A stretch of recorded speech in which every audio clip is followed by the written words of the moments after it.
Because I am an imperial god, and this is an imperial world.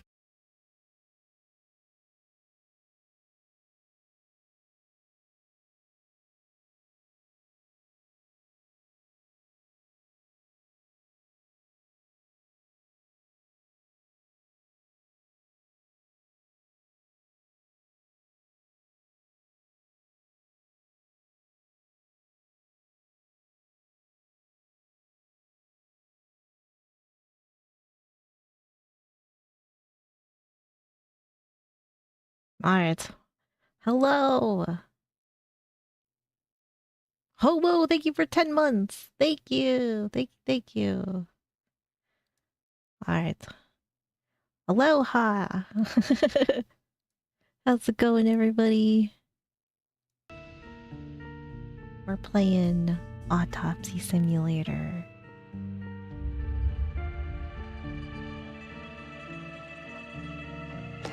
I guess I didn't check this.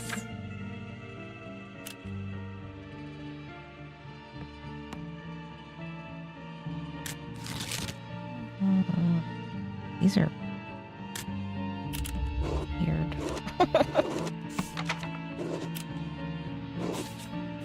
My spleen! Hello, illusionary!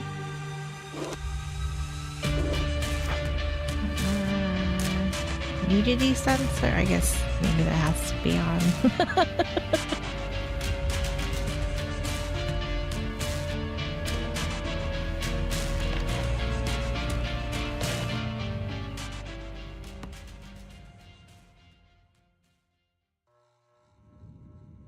Axel, how's it going? Prologue. Office of the Medical Examiner, Beatsville. Dr. Jack Hadman is speaking. How can I help you? Good evening, this is Kate Brooks. I'm not sure if you remember me. A few weeks ago, we talked about an article I'm working on. It's about your wife. I dropped by last Friday to speak to you, but you weren't working at the time. I asked the security guard to pass on a note for me. I would like us to discuss the topic of... I thought I had made it painfully obvious. For the last time. No! Please don't call me again and stop inquiring about my wife. Damn. Damn Okay. journalists. They don't let me work. God damn it.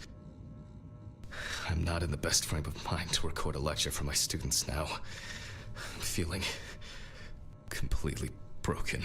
Sorry, he's a little crabby. Where did I leave my meds this time? Hello, Mahalen. Baba Holland. I do remember. I know we're back. We're back. I feel like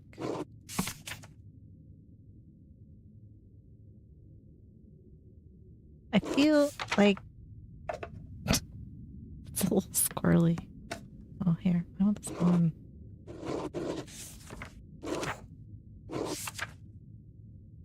Look sensitivity. Okay. Thank you for the snack tax.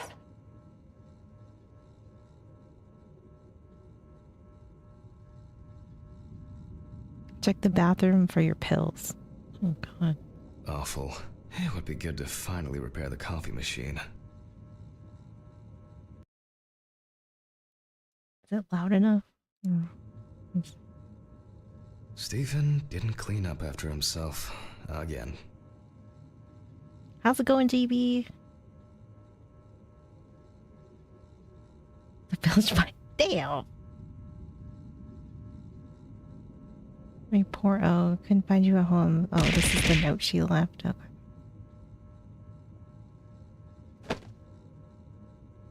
They definitely pay me too little for this. It won't be needed for the next few months. How's it going, Kendrick? Yeah, we'll be reacting to videos tonight. Not very comfortable, but suitable for night shifts.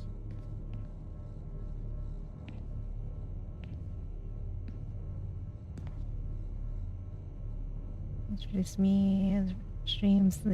Oh, yeah. That's fair. That's fair. That's fair. is an imperial world. Yo, Brad, thank you for the resub.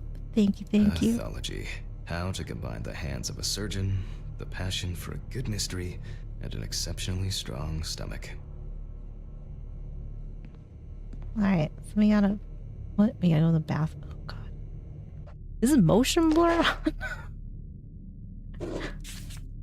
Eh. Oh, yeah. Off. We gotta turn that off. Okay.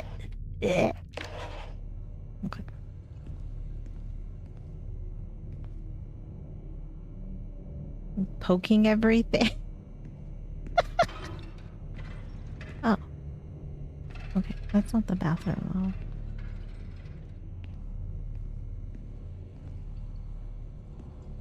Bath. Ugh. Hills? Okay, time to pull myself together. And get back to work. But it's, yeah. I need to set the camera first. The camera's from the storage room. Okay. Storage? The game's story is actually pretty. Is it? I mean, I did see that people Now really remember, enjoyed the Jack, story. Don't forget to hit the record Thank you, button this time. Joshua. We're back. Place on a tripod in dissecting room. Dude, our place is kind of a shithole. Look, it's kind of dirty in here. Hopefully the new tripod is going to hold up. Woohoo! His wee-wee censored.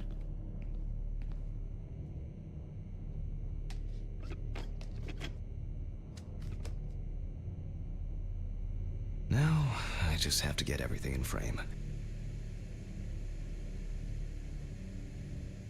This should be fine. November 20th, 1991. Time, 8:43 p.m. Recording for medical students from the University of Missouri. This autopsy is conducted by Jack Hanman. Hello, everyone. Welcome to the autopsy room. Today, you will have the dubious pleasure of following a full autopsy, step by step. For those of you who have already performed your first autopsy, this will refresh your basic knowledge. In turn, for those whose knowledge is only theoretical, I advise not to watch this after a meal. I'm playing Autopsy Simulator. I don't think this one's haunted. Take a look at the chalkboard. Let's start. Tell students what is important in this profession.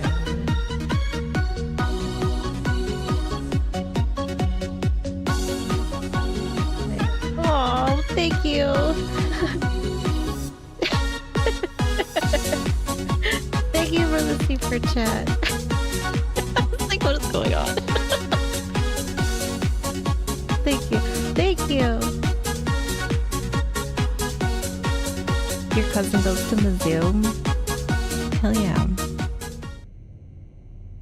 Always wear an apron, mask, and gloves. Goggles are a must when the job is splashy. And in case of sharp accidents, it's worth having disinfectants at hand. It's true that you won't get ptomaine poisoning straight away, but if your liver or kidney aren't doing well, you may end up with diarrhea. Oof.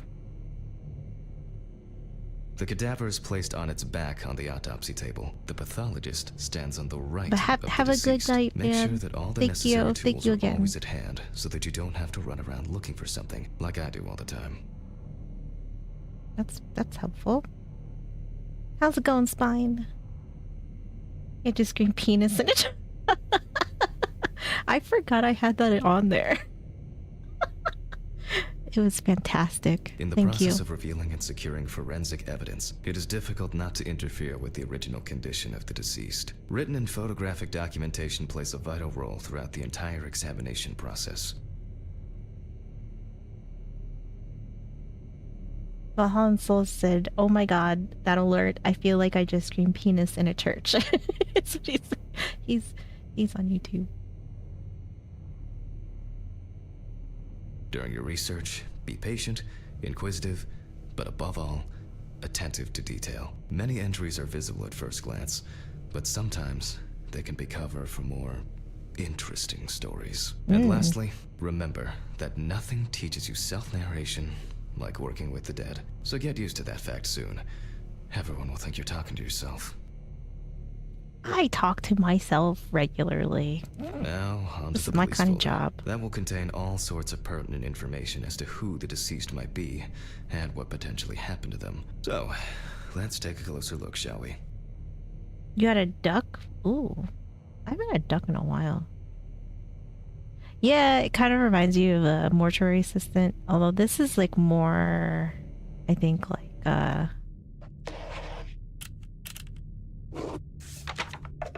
don't know, technical maybe? I don't know. Like, I think they focus more on the autopsy part, not so much as the try to scare you part maybe. Look through the information provided in the police folder. The deceased's name is Tobias Chambers, locally known as Old Toby. Homeless and unemployed Toby. for at least a couple of years.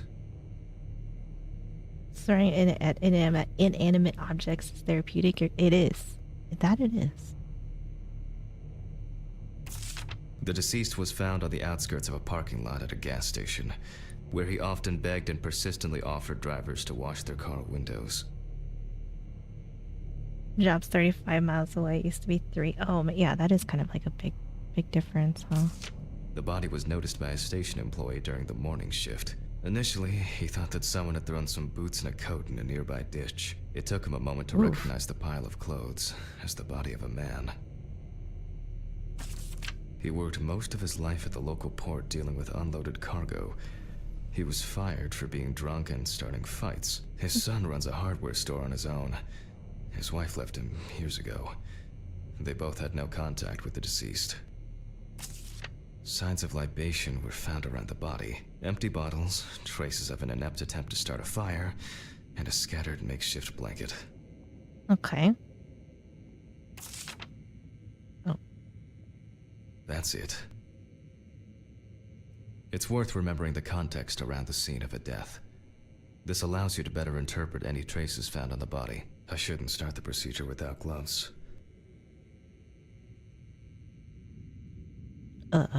Oh, we got donuts. Ooh.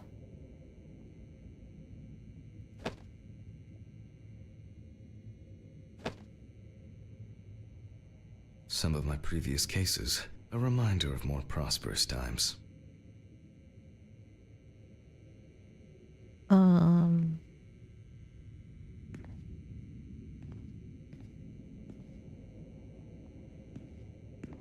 We got a lot of stuff going on here.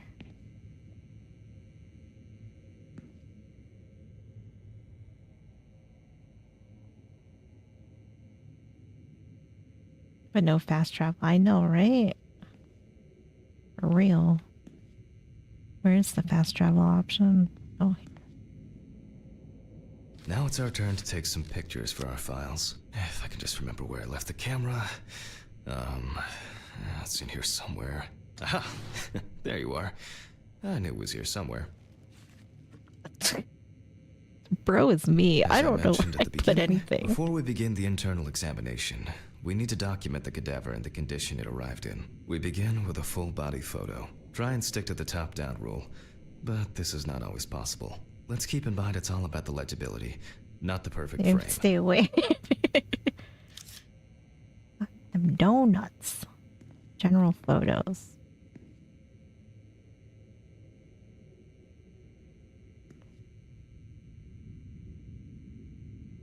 Take photo. Wait, zoom.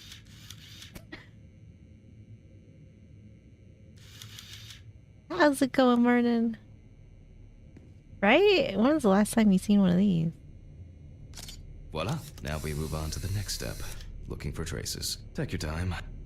Look at the corpse from different sides, from different angles, up close, and from a distance. You're looking for anything out of the ordinary.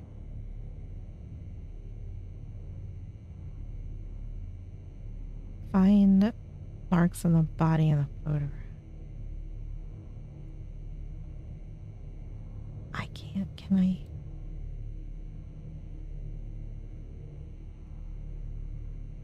There's a mark. I don't know how I.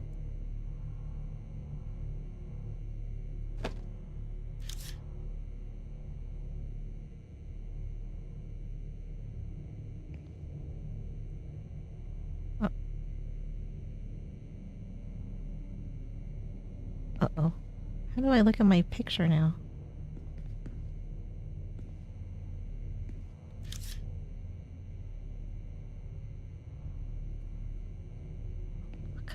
Did I fuck it up?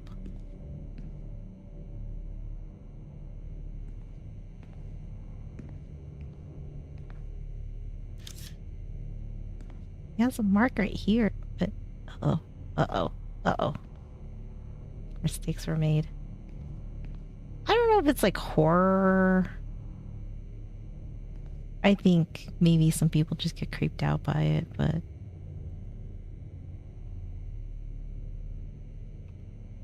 how do I look at my picture? Oh, shit. Did I mess up? It's been a while since the eye wash in this thing was changed. It's probably a health hazard now. Scalpel, scissors, syringe, magnifying glass, knife.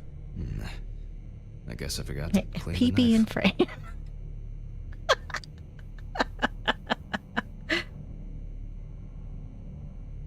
Yeah, we don't have any demons.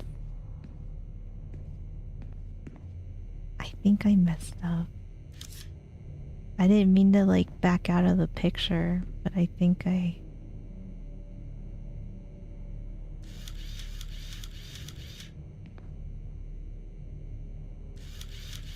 I don't know how to get back to my picture though.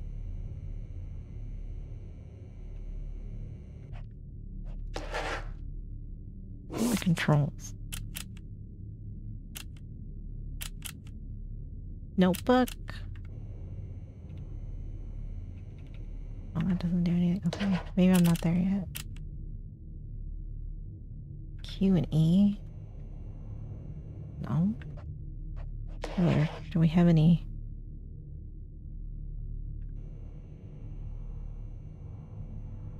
Did I fuck up? Uh-oh.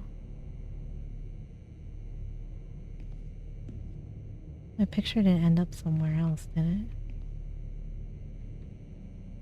No.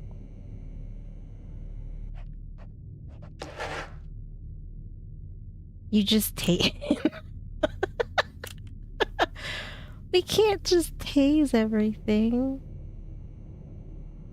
I mean, we could, but I don't know if that'd get us anywhere. Can we just take another picture? No.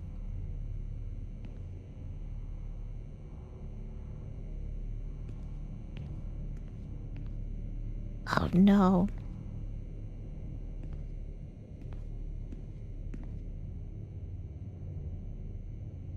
Let's start. In the process of revealing and securing forensic, it is difficult not to... Written in photographic documentation. Here I am. How's it going, Adam? So what do I do if I can't get my picture back? Well, his PNR is blurred for everybody's safety.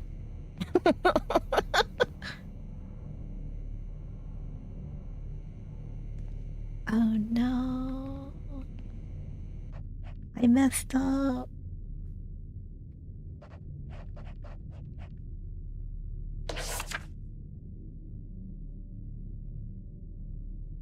Leave the main menu, unsaved progress.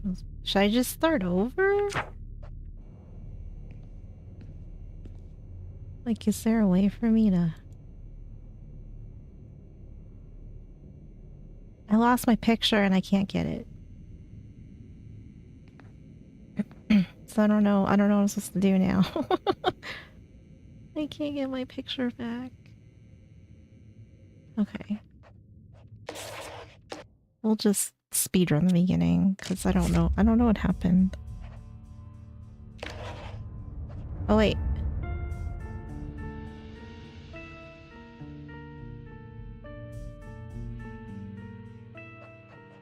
I don't know. Just start over. With this new realism update? Ooh.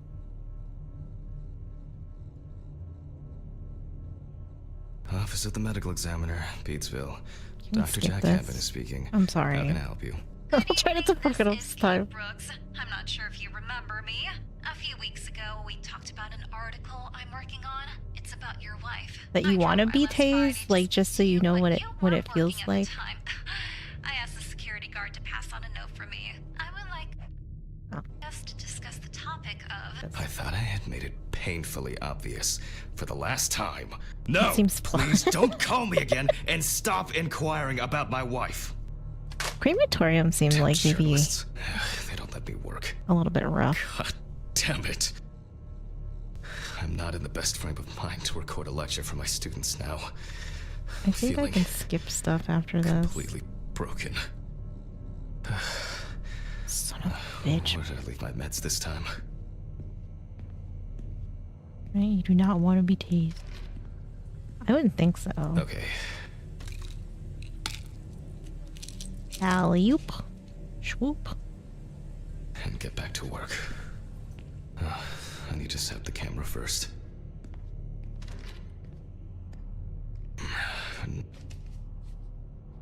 Okay. Okay. You think we could walk a little faster? Right? We might have gotten mad. He tripod's look going to he hold kind of up. grumpy.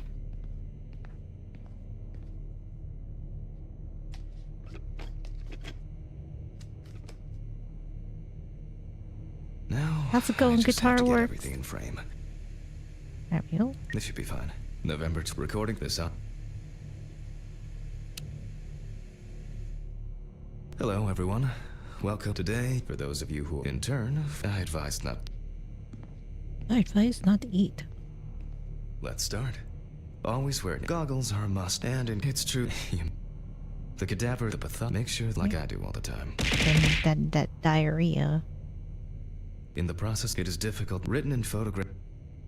During your research, many entries are. And lastly, Favorite snack rules to next. get used to. Now, onto the police folder. That will contain all sorts of pertinent information as to who the deceased might be. The deceased's homeless and unemployed. The deceased where he off. Initially, it took him a moment. He worked his son run. Empty bottle. Okay. That's it. It's worth remembering the context around. This allows you to better. I shouldn't start the procedure without gloves. Now it's our turn to take some pictures for our files. If I can just remember where I left the camera. Aha! There you are. I knew it was here somewhere. As I mentioned at the beginning, before we begin the internal examination, we need to document the cadaver. We begin with a full body photo. Try and stick to the top-down rule, but this is not always possible. Let's keep in mind it's all about the legibility, not the perfect frame. The top down, like.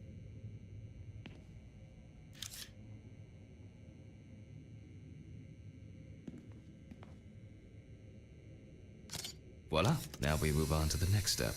Looking for traces. Take your time. Look at the corpse from different sides, from different angles, up close, and from a distance. You're looking for anything out of the ordinary. Find marks on the photograph. Okay. I feel like this is a mark, but I don't know what I'm supposed to, like. Am I doing something wrong?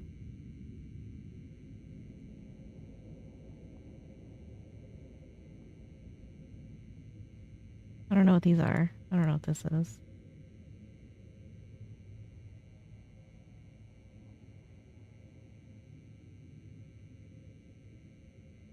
Find marks on too far. Okay.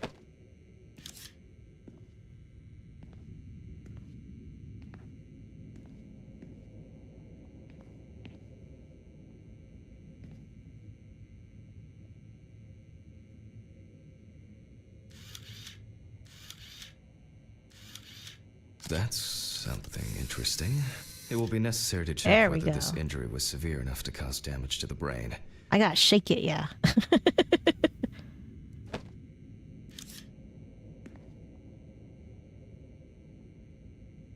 uh,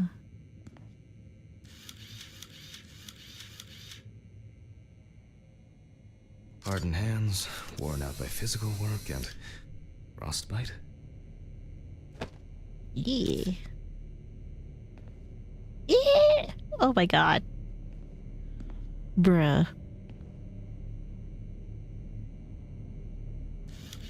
Some wounds in the feet and signs of frostbite, probably because the subject's shoes were too small. Eh.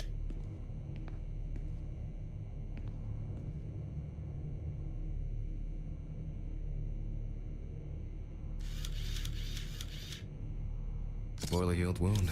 Looks old. I'll take a closer look later. In a moment, we will check which of our initial observations will be worthy of further consideration. But before we get to that, I need to write down some basic data.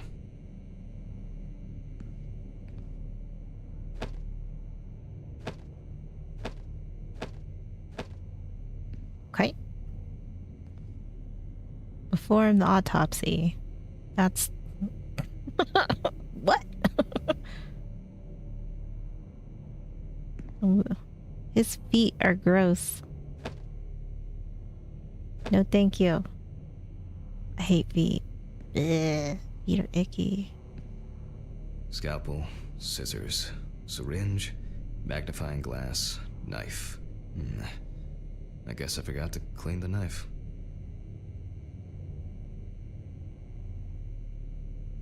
Personal information.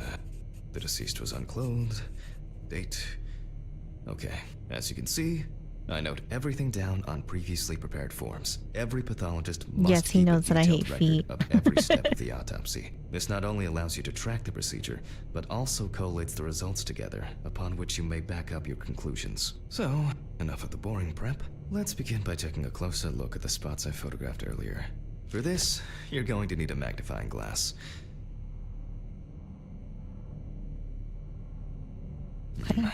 Which spot first? It looks like a burn mark. No doubt painful, but it's not pertinent for this case.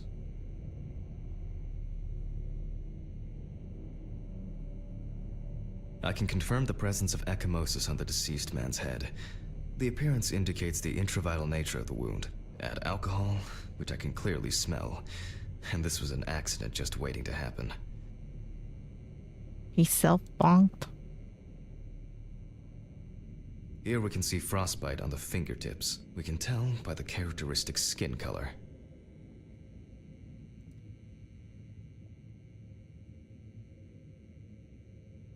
Definitely a painful mix of frostbite, abrasions, and blisters. God damn, Toby man. had been wearing shoes too small for him for a very long time. That's if he wore any at all. Oof. So far, there are a lot of superficial wounds, but only one serious injury to the head. Let's go back to our notes. Highlight the previously found wounds on the clipboard. Mannequin's 4 spots. First, I mark the location of the injuries and make notes for each one. So, the head wound. Definitely an important clue. This is something we'll investigate first. Even though this type of wound didn't contribute to the deceased's death, we're still required to record it.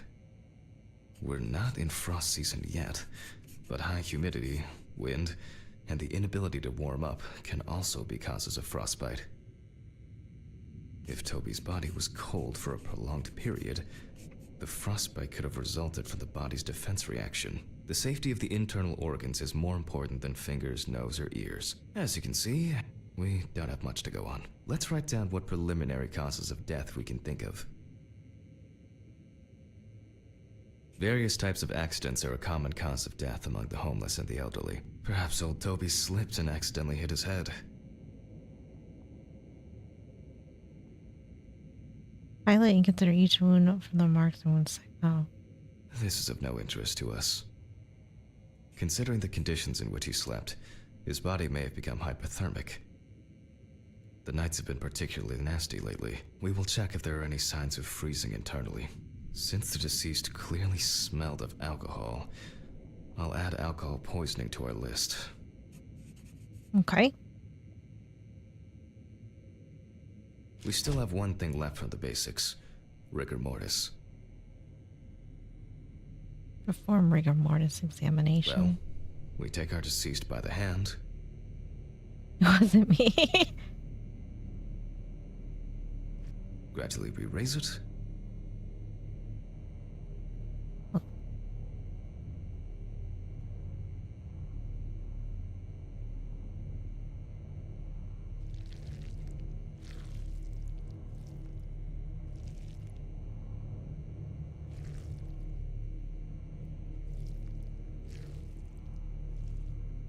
Now let it go. As you can see, the hand falls loose. What's the conclusion? Death must have occurred more than 72 hours ago. The police information appears correct. Okay. Head trauma seems the most promising, so we'll start there. For this, Oh my God. I need an oscillating saw. Okay. Yes. The cut is made from ear to ear.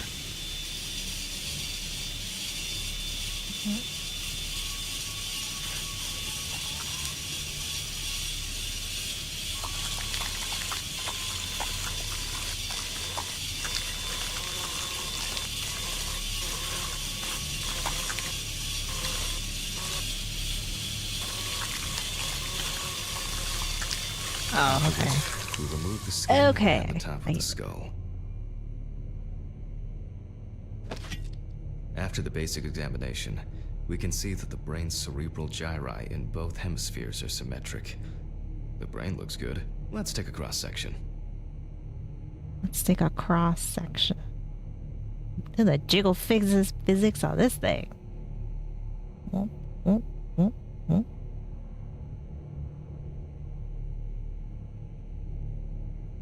Some pathologists prefer to examine organs without removing them. However, for me, it's much more convenient to examine them on a board, which we'll do now.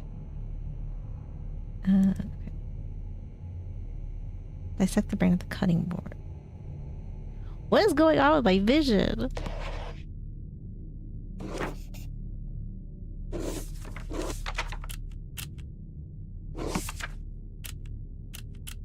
Oh my god. Are we going crazy? My head. Oh, I can't think straight. Pills. Where are my pills? I don't know.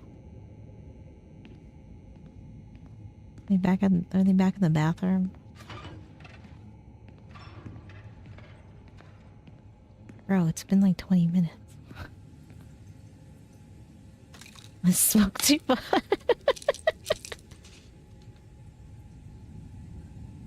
Alright.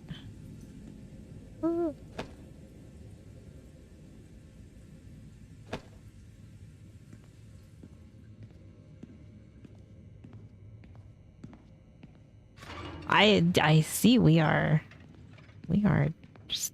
just a pill popper. Holding a long, narrow blade knife in the dominant hand, we slowly cut the cranial nerves on both sides, all the time pulling the brain towards us.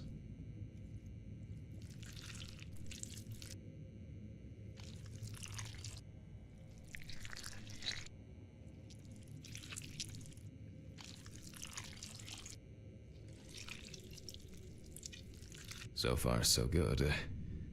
The hematoma seems to have had no effect on the brain. Jello. I don't know what kind of pills we're taking.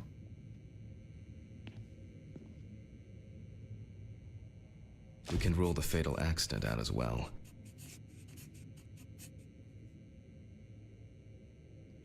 Exclude the fall. Brain is in good condition, so we have no choice but to proceed to the internal examination of the other organs. I grab a scalpel from my kit. The Scalpel. incision should be in the shape of a letter Y. We use a deep cut to reach all the way to the ribs Oh, and to Lord. penetrate the abdominal wall.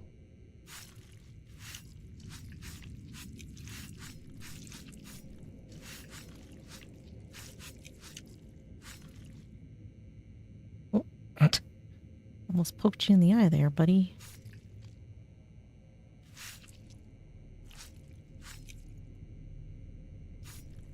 Kind of weird. You can't rotate this. All right. Now we peel back and separate the skin. Oh, here we go. Here we go. Now, Whoop. we need to remove the ribs. We'll need the loppers for this.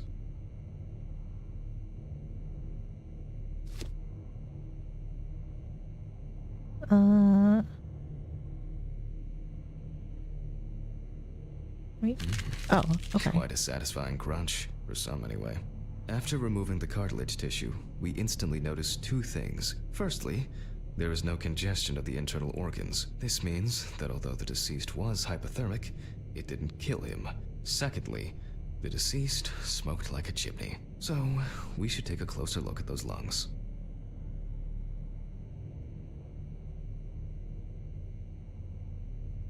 Jesus. Oh. You can see widespread black and tarry deposits caused by smoking Snippy cigarettes. snip. Despite the tragic condition of the lungs, they are not the cause of death. Alice smoked too. It didn't kill her, but... what was I talking about? Apologies. I Lungs. imagine that probably happens a lot. Yes. Advanced inflammation.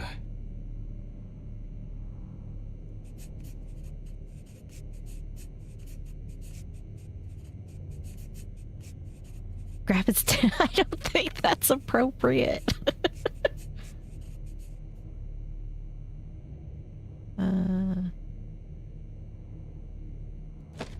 Hey. What now? The syringe. Now's a good time to collect some samples. Right, the old dick twist. Specifically 3. From the eye, the heart, and the bladder. I'm interested to see the concentration of alcohol in the body.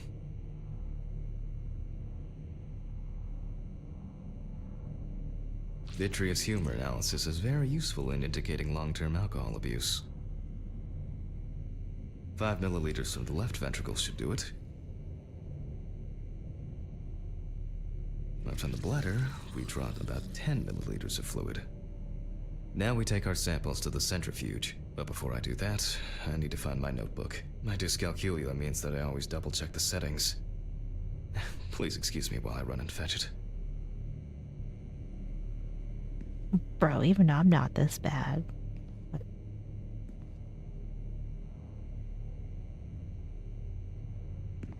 Oh, from the office.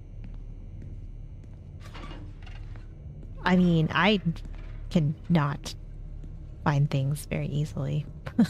Like I put stuff down and I lose it. This whole thing is covered in stains. I should check Ew. this out under the microscope sometime. Ew, don't. I don't think you want to do that. Let's get back to the examination. We put all of the samples into the rotor.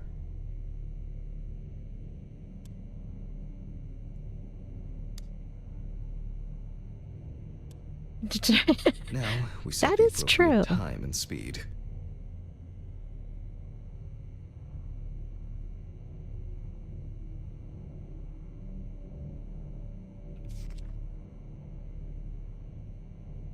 Presence of blood alcohol, 15 minutes, 70%.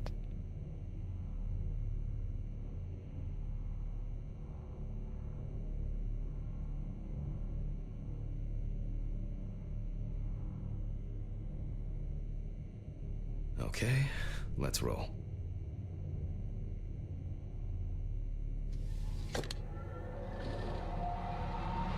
He sits up, tase him? Yeah, I don't know. If he sits up, I think we're in big, Oh, big shit. trouble. The fuses again.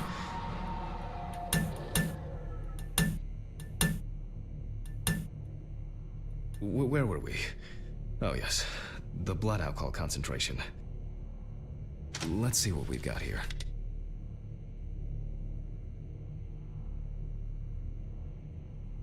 everything's separated as it should.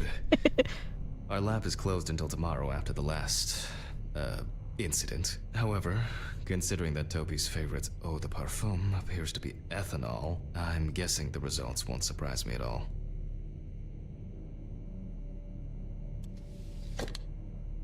Let's go further.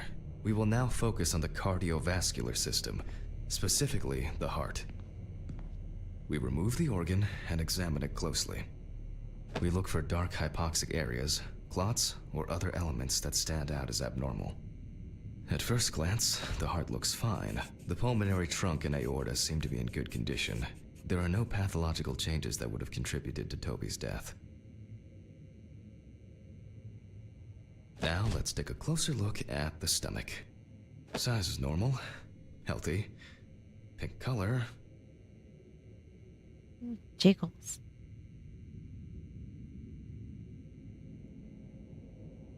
Jiggle, jiggle. And as expected, the stomach has no major external damage. It looks fine to me. We must now cut it open and inspect inside.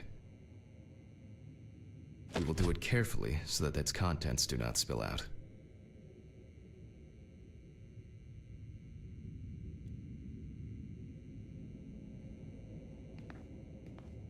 We open the stomach along the greater curvature, from the heart to the pyloric end. Oh my lord. Oh, I already feel like there's something left inside.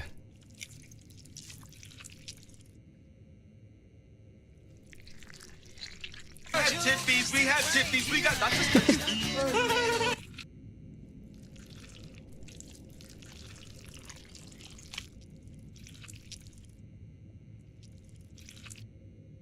I'm like running out of room.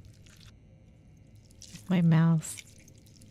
Here we go. Here we go.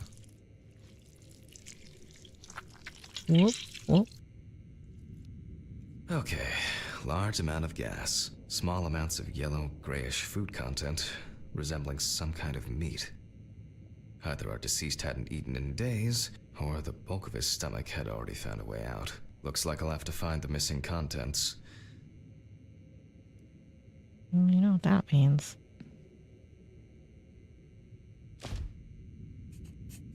There are two ways here. One is obvious, and the other is... It couldn't have been suffocation, could it? I'll add this to the list and move on to the deceased's neck.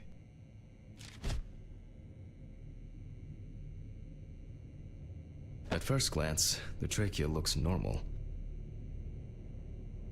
Right to the large intestines we go.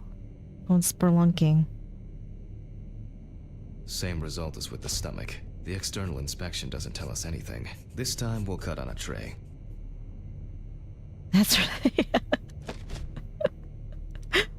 While cutting such a small organ as the trachea, we must make a precise incision. Oh, To Lord. be able to cut with the very tip of the blade, we must hold the scalpel as we would a pen.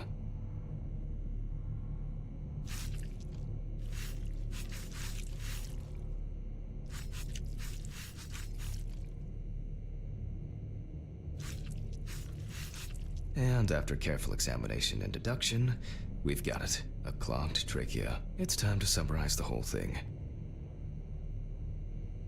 Turn to the autumn. Okie dokie. Based on the report and preliminary documentation, it's safe to assume that the deceased passed out after consumption of alcohol and then fell asleep on his back. Yep. I was gonna say, did he puke? Then, the Choke on it. gastric contents refluxed and flooded the airways, causing death. Starts at the back. True. That's why we don't forget about the recovery position at dorm parties.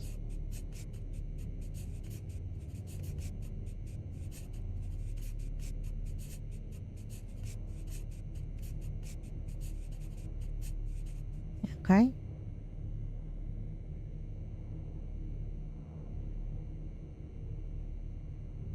Just say it's an accident? Because it's not natural. It's not. And now it's all clear.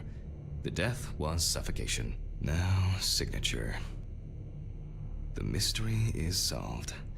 But for us, this is not the end. First, the dead body needs to be cleaned up. Oh.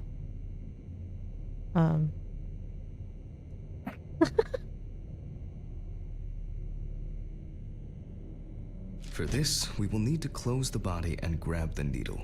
First, we unroll the skin flaps. Right? No breathing.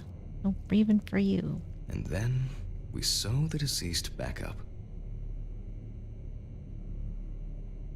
I'm using the baseball stitch technique. This stitching method is very strong and quick to do.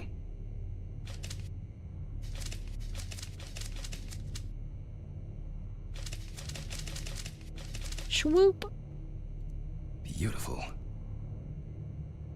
Now we say goodbye to the deceased and put them safely in the fridge, ready for the next stage of their journey.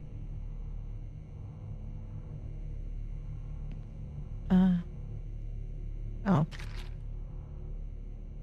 Wash his pee-pee? I don't think that's our job description. God, I'm tired. I'll drop these samples off at the lab on the way to the bar. Head to your car in the parking lot. I'll call Steven. I don't feel like drinking alone today. Looks like you're... I didn't know. I thought he was just gonna sign it. I didn't know I had to, like, make up a signature for him. I had no clue. Oh.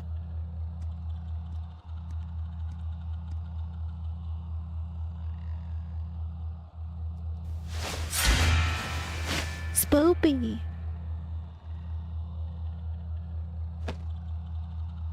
They gonna talk to us? Oh.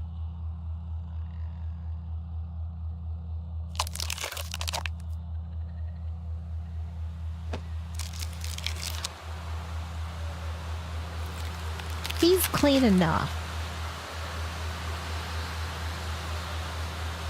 It's your mom.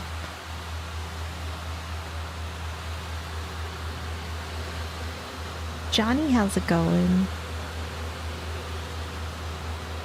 Right? That's a banger.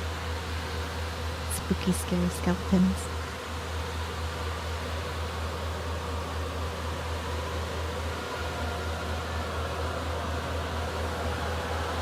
Is he having a nightmare?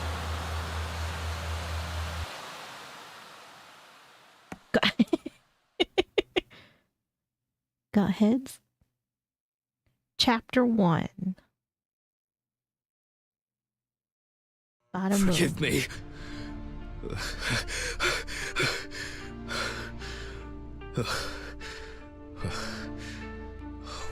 What? Ew. Ah, fuck. I should take my pills.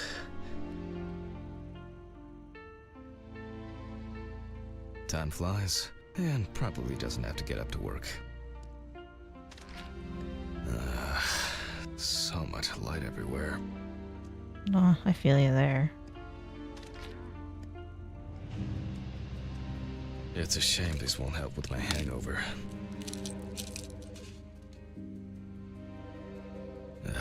The fucking Damn it, phone. Right, this dude has got some demons. It's just too dirty to use.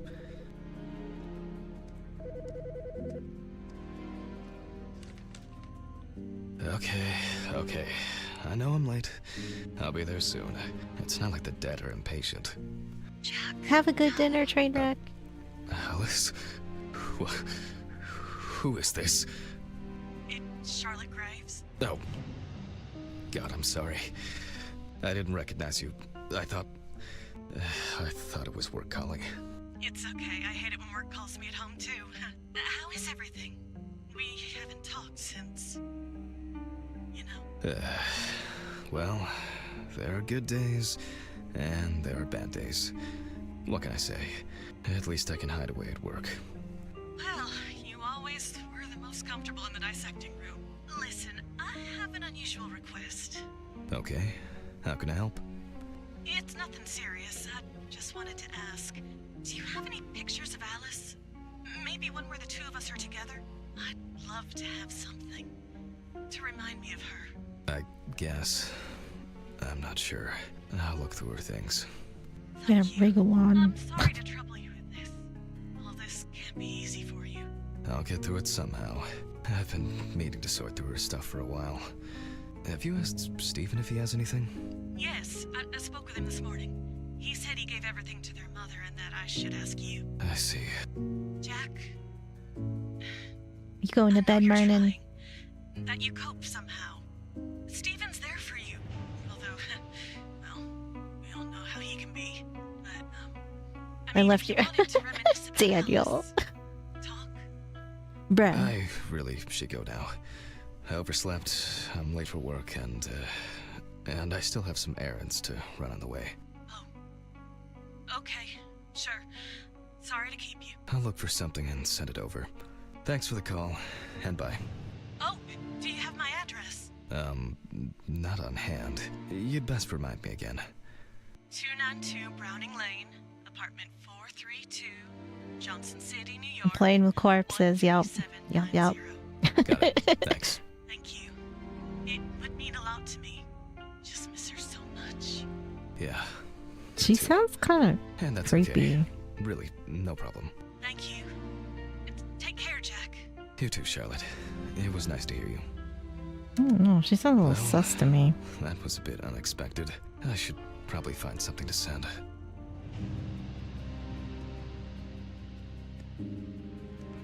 It could be the demon calling. Demon. I'm not in the mood for music lately.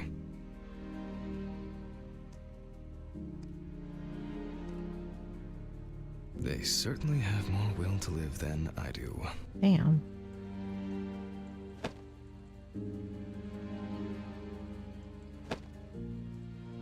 No. No. I still feel uneasy. At this time, Alice would probably be sitting here reading a book.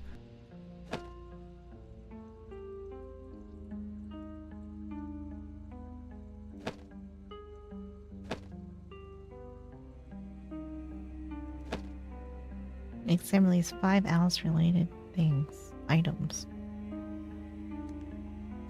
The remnants of last night's binge with Stephen. I'm not sure if it's still edible. Steven. Menu for today. Dinner in town and takeaway coffee. We're on that liquid diet, I see.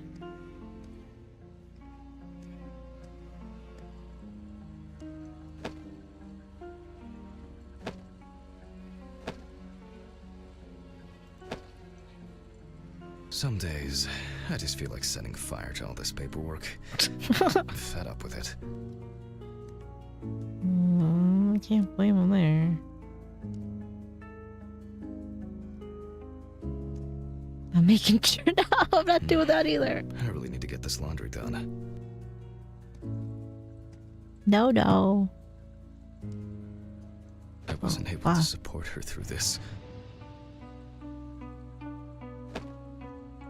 Damn. Till death do us part. It was a miracle that the coffee didn't wash off the writing. And that she said yes. She got it for her first day of work, and she broke it the same day. She said it was for luck. She always believed she could change people for the better, even me. How's it go, Barkin? It's always good to have something for a rainy day.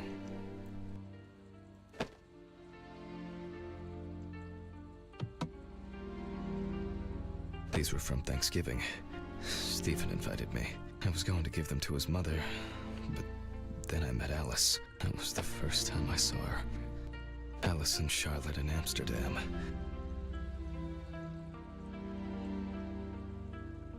It would be better if Charlotte had this.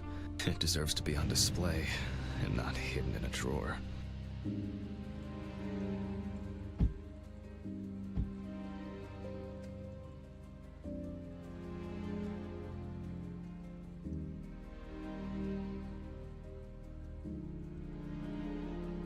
Damn, dude's fucked up. I wonder what happened. Did we find out what happens to her?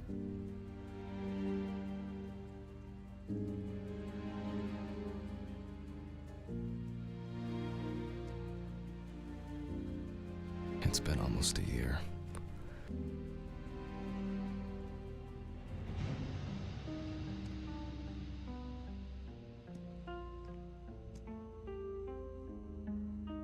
Alright, so we need an envelope.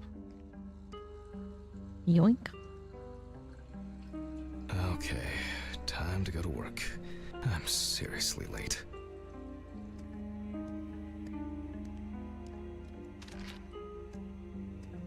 Oh, my.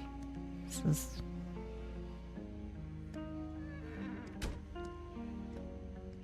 I should grab some coffee and aspirin on the way.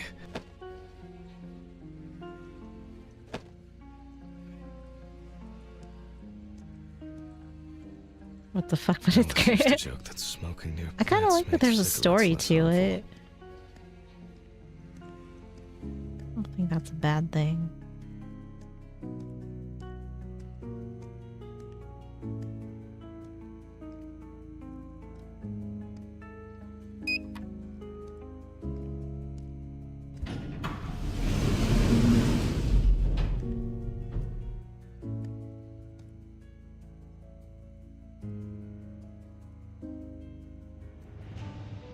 Oh, there we go.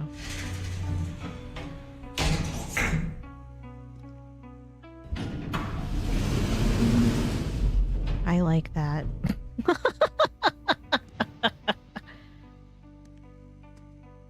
Jesus, what is up? This place is like a... It's kind of a shithole. There's just a random microwave out here. Somebody's living under the stairs. Very nice.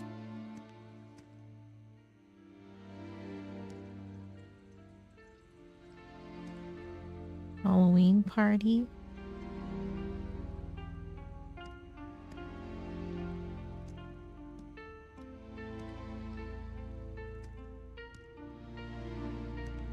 Oh, do you want me to go back upstairs?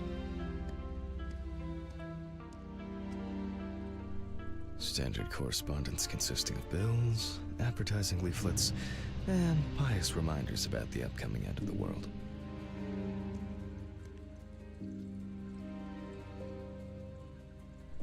Standard correspondence consisting of bills.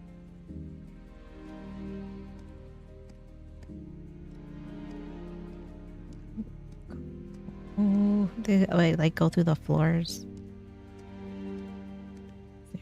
Jesus. Yikes.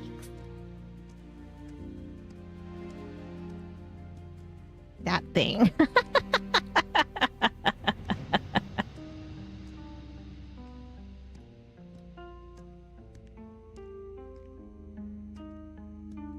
Heyo.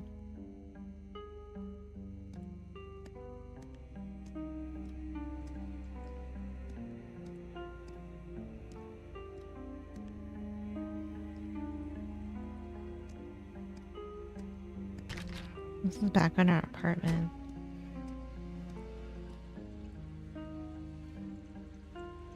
You take the elevator and then go back upstairs for a secret.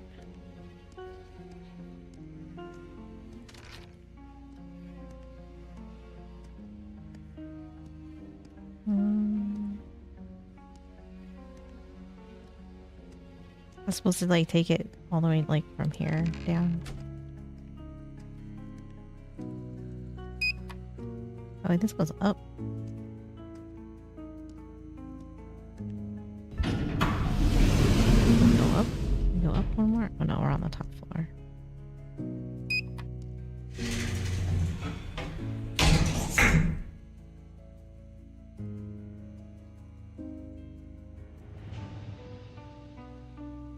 What's on the floor above us? Dude, that elevator does not seem like it's very safe.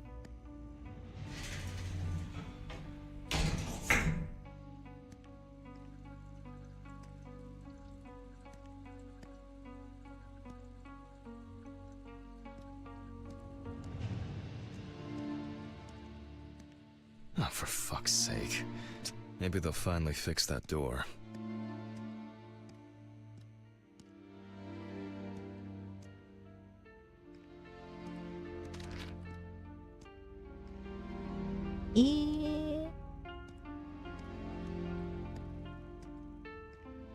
Dude, this is kind of a little grungy. Do I not put this in here? Doesn't seem like there's like an outgoing mail. We gotta go, or we gotta go do the street mailbox.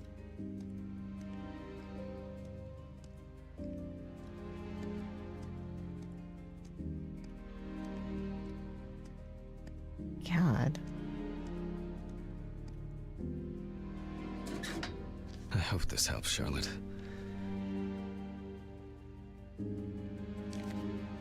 Okay. All done here. Time to go.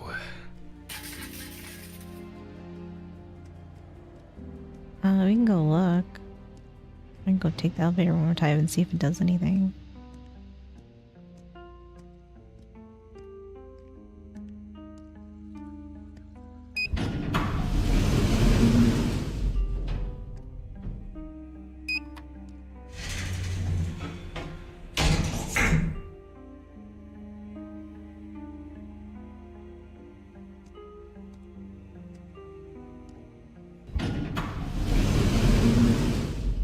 Oh wait, was I supposed to like take the stairs back up?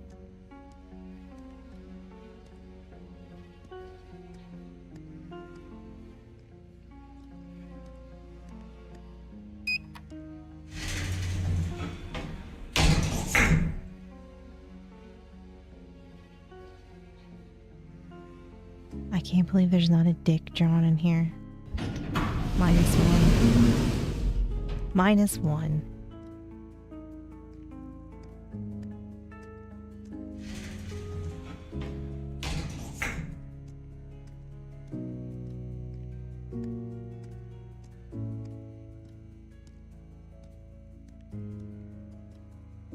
I don't know, maybe we gotta like play more and something will happen.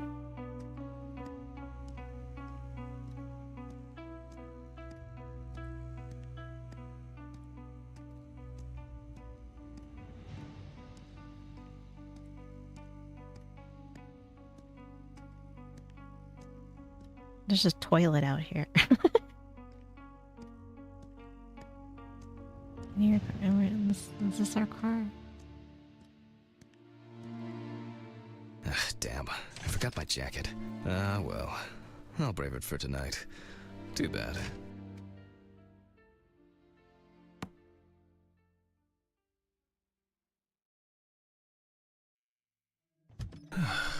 Nice and fresh. At least it's peaceful here. Right? Because when there's graffiti, there's always a dick. Duh. It's like the rule. Dude, what is this place? Looks terrible. I can't believe we work here. What kind of place is this? What happens in here? Oh, we can't go in here. Can't see in there either. We got a basement.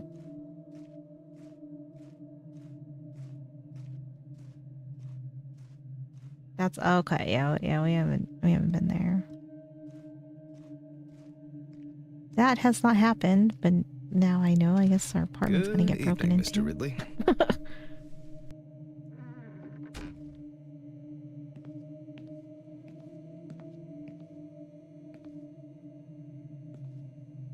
Huh. Has Steven delivered the body? Mm-hmm. Did he leave it where he usually does? Uh-huh. As always, it's a real pleasure talking to you. If you say so.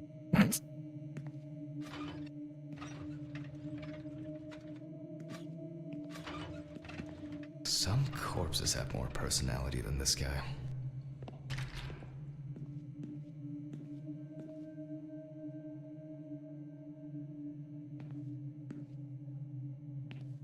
Like everything's a mess in here. Key. Ooh. You can have some beer on your lunch break.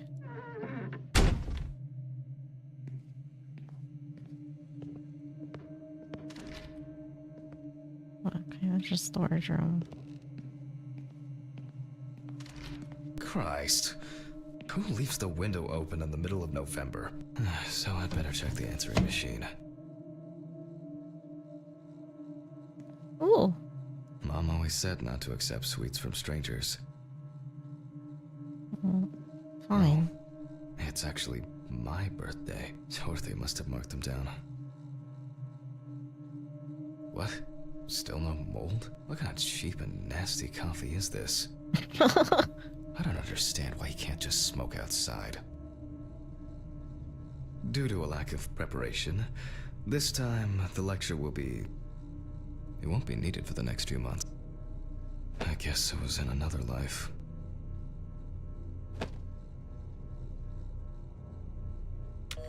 Hi, Jack.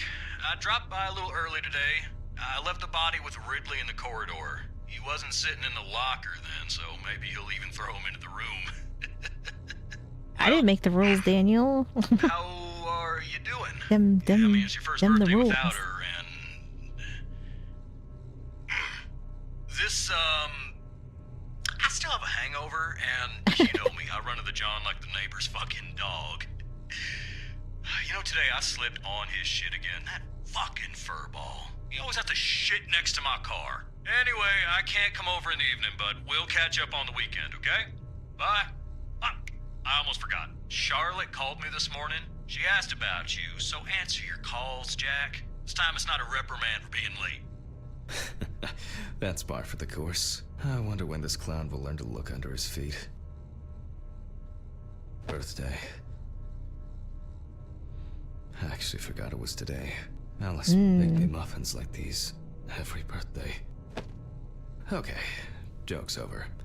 Apron, gloves, and get to work.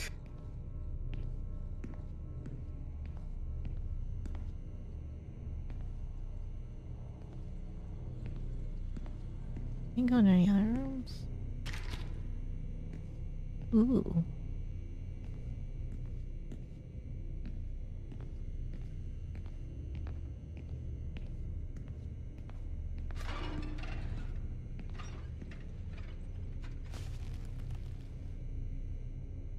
I need to order another batch of these.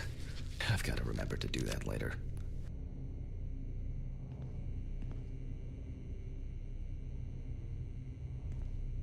Ah, man. I remember you. You were on that talent show. What was your name again? Oof. Steven laughs at me for recording everything. He says I have a bigger collection of stuff like this than most of the creeps he's caught.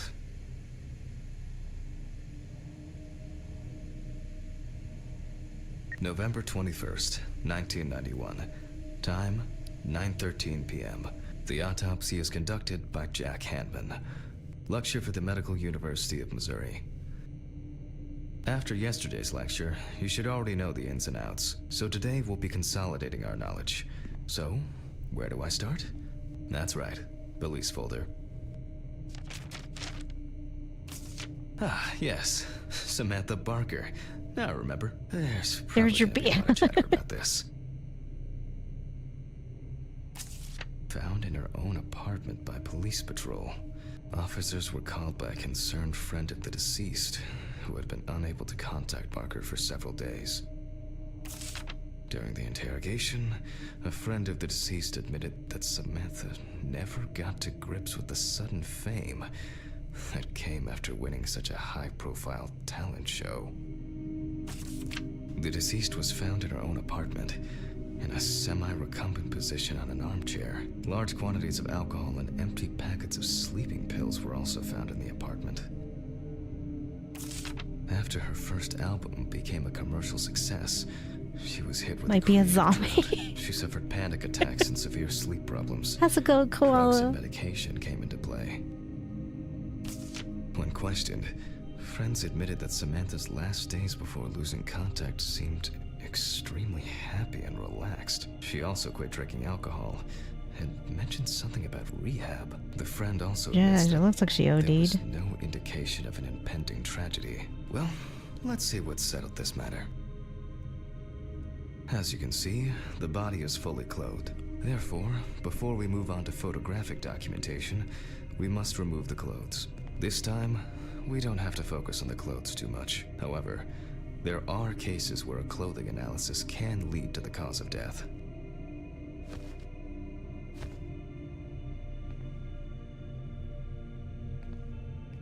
Okay, now we can continue with the examination. Again, begin by taking photographs of the cadaver. I guarantee that over time it will cease being embarrassing for you. First, we With how they photograph the whole navigate. body. Oh, damn, I didn't know that. And now, any suspicious looking marks or wounds. Ugh. Yes, I've seen this many times.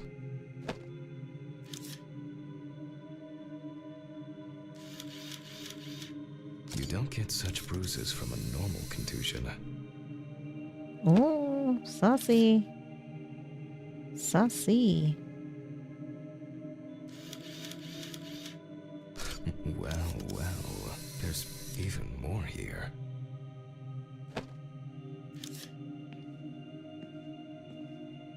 Well, there's a table in my way.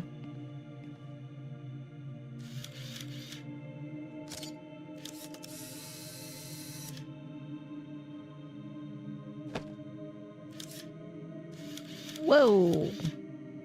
Interesting. Yeah. Very uneven. We need to investigate this.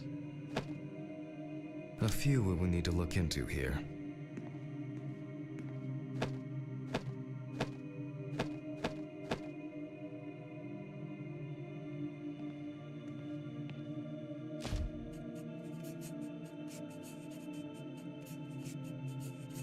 Notes prepared. Time to take a closer Yeah, look. we're a medical examiner.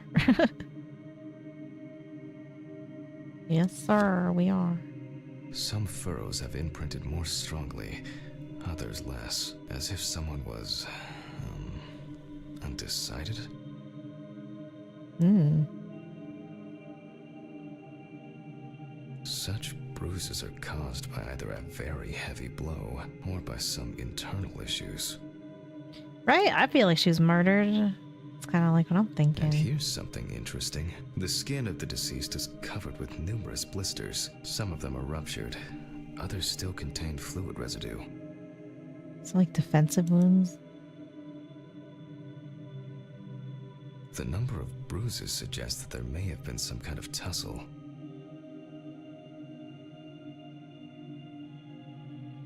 More numerous blisters. We have some leads to investigate here. Let's write this down. Oh, On the neck of the deceased, we can see clear furrows, indicating that strangulation may Someone be a call Criminal probable cause of Minds. death. Currently, it's difficult to say whether the bruises were the result of a beating Right, I'm on or the whether case. it could be some kind of internal bleeding. Given the condition of the deceased, it's difficult to tell immediately whether the bruises were the result of a struggle or perhaps the result of iron deficiency. In general, such blisters usually appear in the case of mechanical abrasions, but due to the place of occurrence, they should be barbiturate excluded. poisoning. The most likely cause of such skin changes is the high concentration of barbiturates in the body. Although it's easier to have abrasions on your feet, but the number and size of the blisters suggests that it's probably a matter of barbiturate poisoning.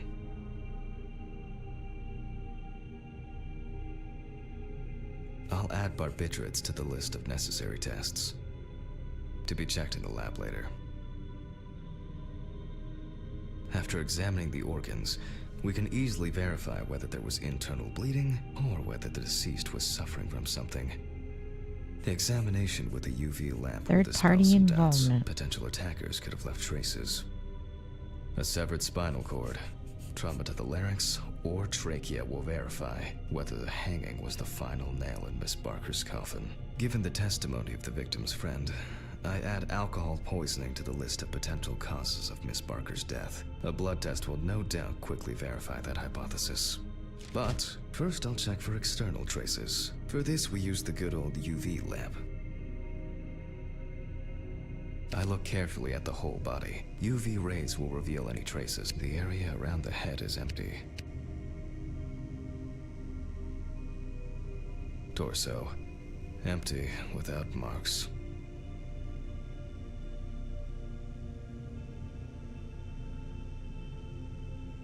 Legs. There's nothing here.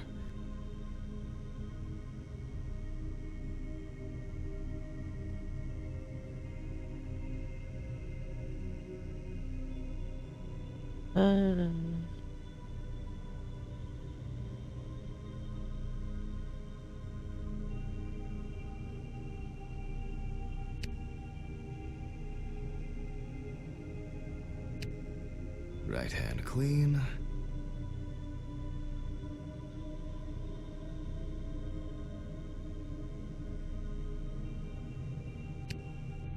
Have to be like on the other side. The other. Oh no, it puts me on the side. Okay, never mind.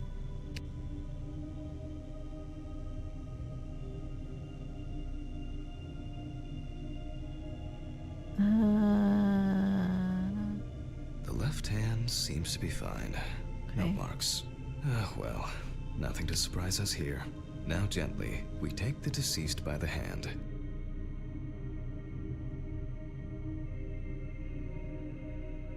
And we check for rigor mortis.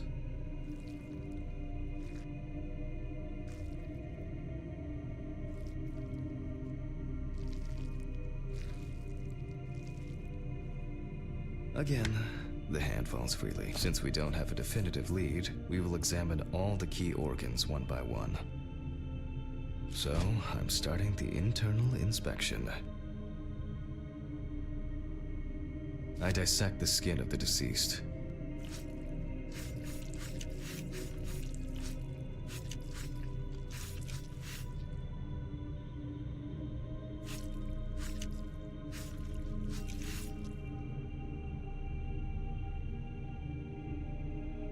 To cut somewhere. There we go.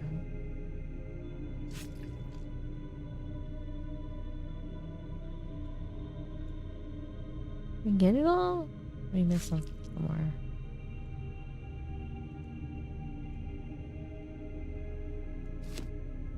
Apparently we missed it somewhere. There we go. And I proceed to deflect the skin flaps. Compared with yesterday's body, the deceased has only trace amounts of adipose tissue. So she's... Right. Uh-oh. Now for the ribs. Yep. What do we have here? Or rather, what don't we have? There is certainly no sign of internal bleeding.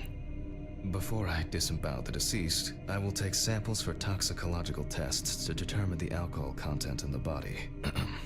I just need my syringe. Just to be sure, I'm taking samples from 3 organs: the eyeball, the heart, and the bladder. Analysis will rule out, or confirm, alcohol poisoning as the cause of death.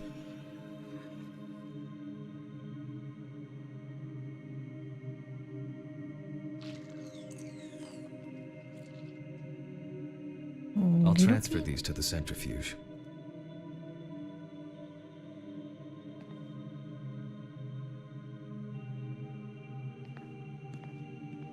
Bro, bring the notebook back in here. What was it? 15, 70, 10, 75? Bro, bring this Numbers with you. have never been my strong point. It's probably why I regularly forgot birthdays and anniversaries. I'm lucky Alice always forgave me.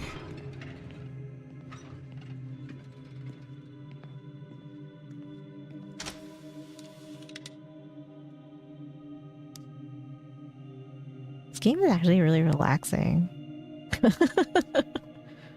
Gently does it with this old thing. Handle with kid gloves.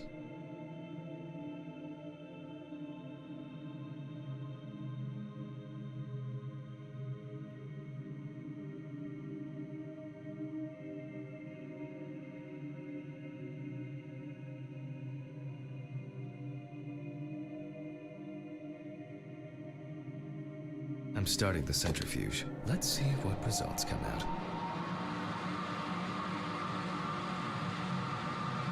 The laboratory is already open, so... Fucking hell! Ridley! Mr. Ridley! The fuses Thank you need for the resetting. lurk tech. Where is he? Fuck it. I'll do it myself. Scalpel, scissors, syringe. I guess I forgot Check to the clean the knife. beakers in the storeroom. Oh, spoopy. Office. Is that where you're going? First the right, and then the left. And voila. Voila. Oh, for fuck's sake. Can't.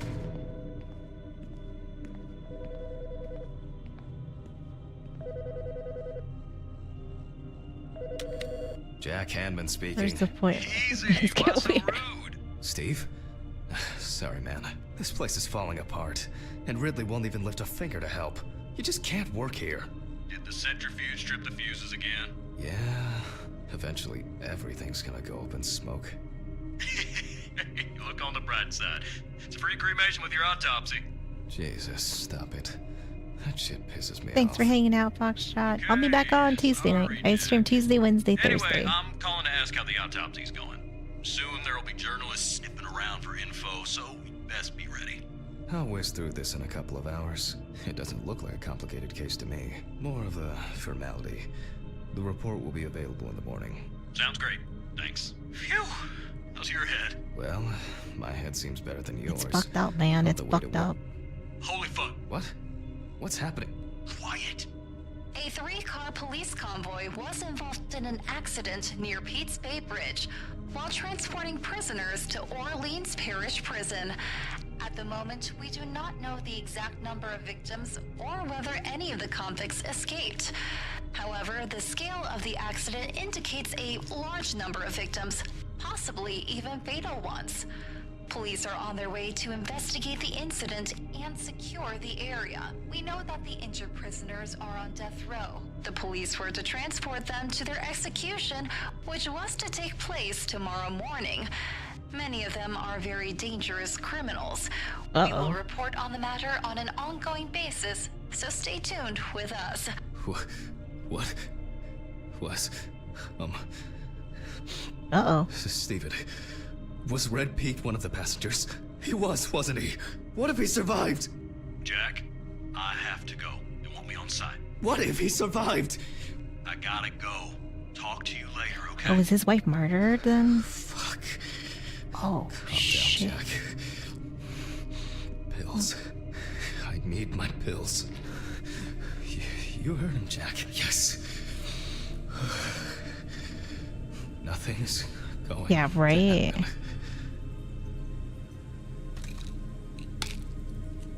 Ew, I don't... okay. Christ. I've got to get back to work.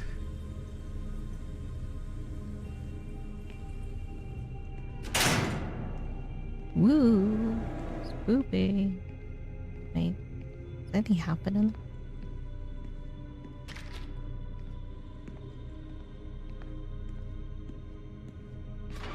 Looking for man's butts. Technical break. At least I know I can pursue a career as a janitor if I need to.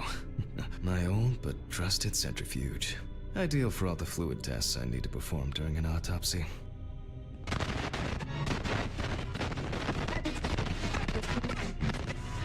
Alright, let's see if we were able to get anything out of this piece of crap. And miraculously, yes, the samples did spin. I'll transfer them to the chromograph in the lab. Oh my god, stop.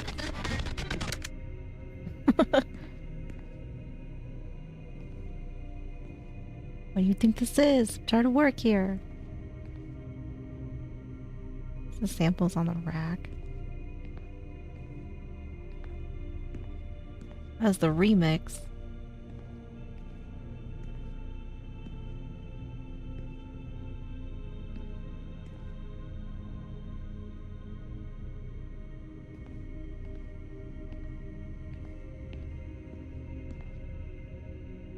Seems to be set up and ready to go.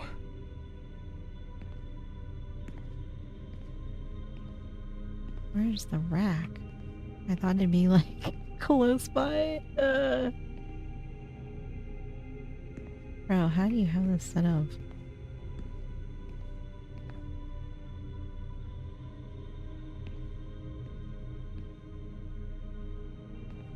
This looks like a autoclave. Boop, boop. I wasn't sure it would amount to anything, but the World Wide Web has been a blessing for speeding up my work. Thank you for the super chat, dude. Use the samples into the rack. Oh, maybe in here. Alright, let's load this up. I placed the test tubes in the rack.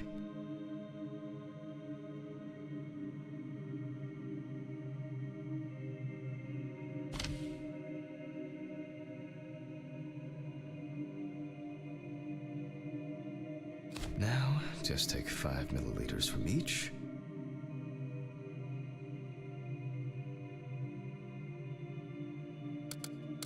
Precisely.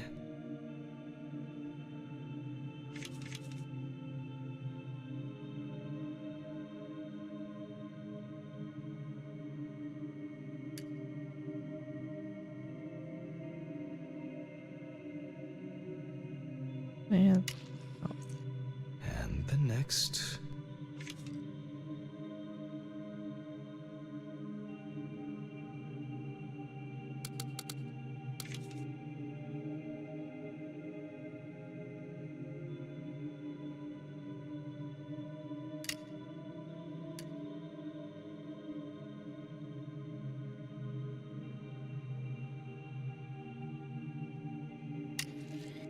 Five more.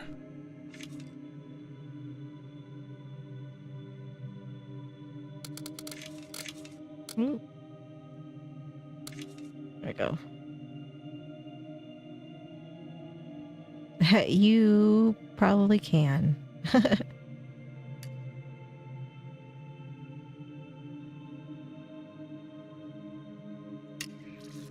We put the prepared sample into the machine.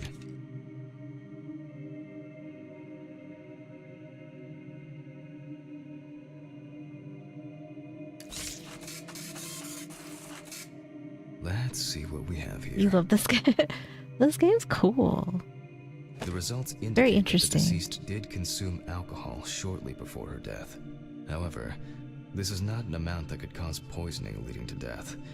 Just slight inebriation.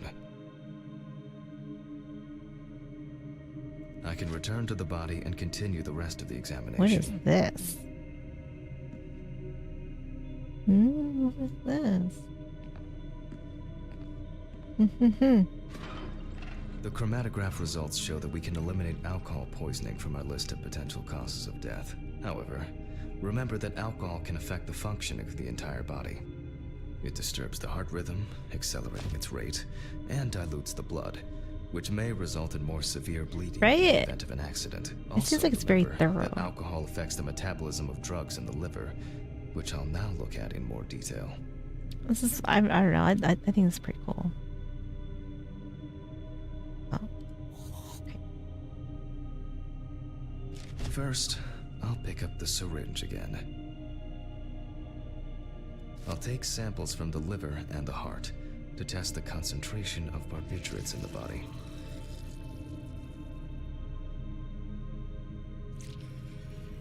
The liver. That's enough. I'll do the test later. I'd best not try my luck with the centrifuge right now. Now I remove the liver.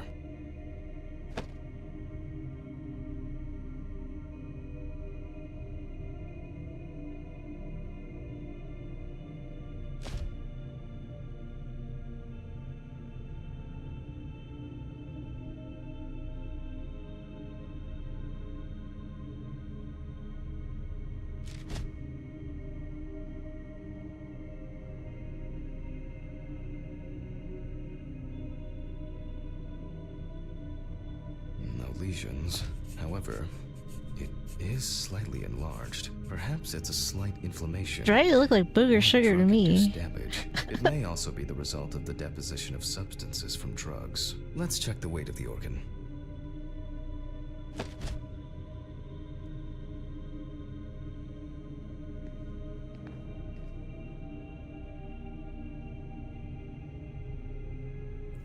Oop. The weight is 1,300 grams. The liver is enlarged.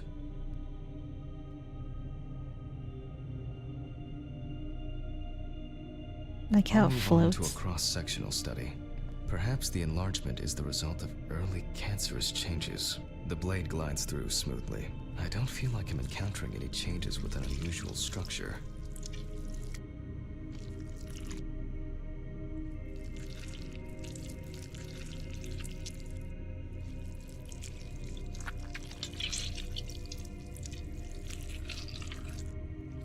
No steatosis or cirrhosis. The liver is actually quite clean inside.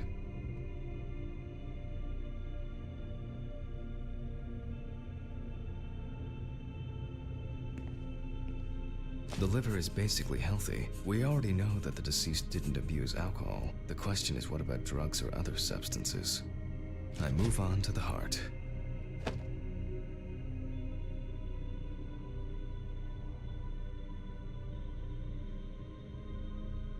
Oh. At a glance, we can see signs of a heart attack. The deceased is definitely too young to have a heart attack due to natural causes. The liver is enlarged, not from alcohol poisoning, and the heart looks like it has collapsed. So, I guess we need to go to the centrifuge and check for these barbiturates. Okie dokie.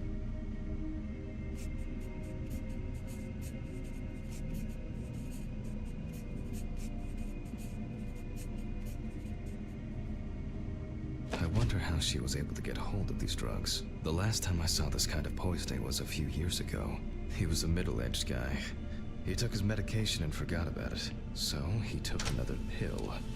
He Oof. forgot again and took another one. And another one. Until he took the last one. That's why it's better to have amnesic drugs in boxes labeled with the days of the week. This sort of thing rarely happens anymore. Doctors tend to prescribe benzodiazepines. They are safer, but still shouldn't be combined with alcohol.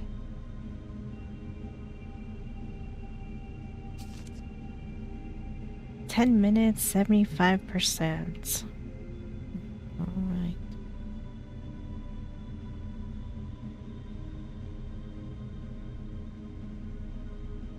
We close the centrifuge and pray that it doesn't trip anything again.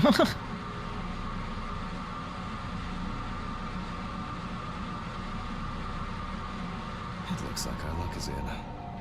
Right? The calendar pills. I mean, they come in handy, that's for sure. Oh shit.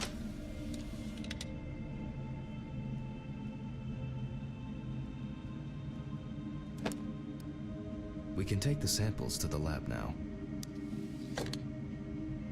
I mean, that's probably, I mean, they definitely serve a good purpose. To the lab. Okay, 2 samples this time.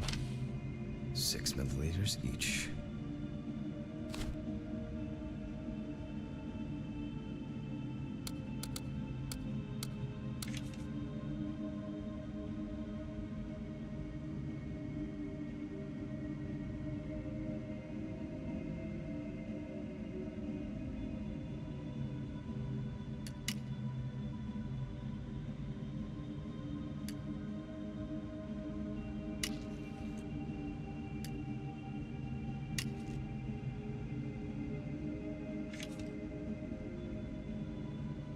And you gave up.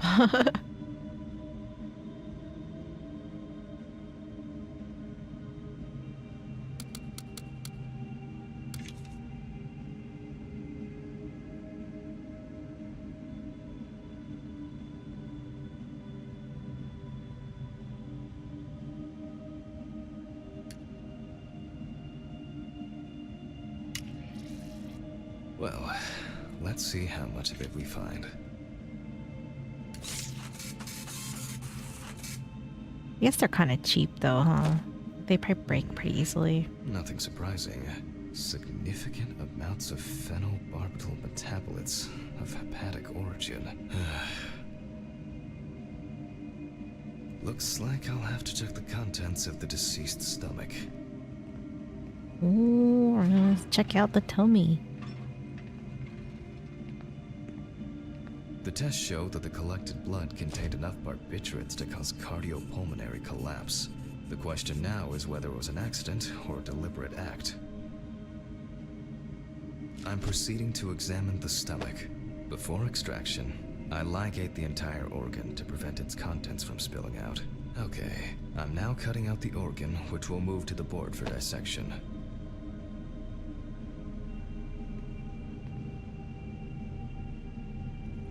Oh. I didn't mean it. Normally, the stomach and intestines are full of surprises. Hopefully we didn't fuck it up too bad.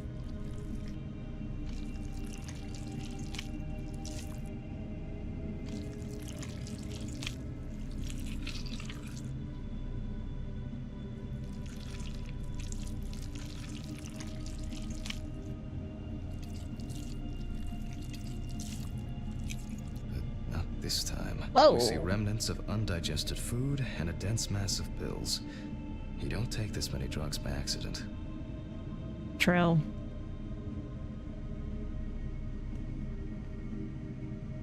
Length and width normal. No obvious pathological changes. Undigested drugs found in the stomach of the deceased. The direct cause of death was probably an overdose. I'll check the rest of the organs, and then the nervous system. We'll see how Right? Don't do significant the marks drugs. on the neck are for the whole case. Lungs are normal, no lesions. The victim was probably a smoker, but was unlikely to be in any serious danger. The deceased's trachea is normal, complete patency. No, the deceased's intestine is normal, no clear pathological changes. Abdominal cavity checked off. We can check the brain. I make a cut to open the lid of the victim's skull and remove the brain.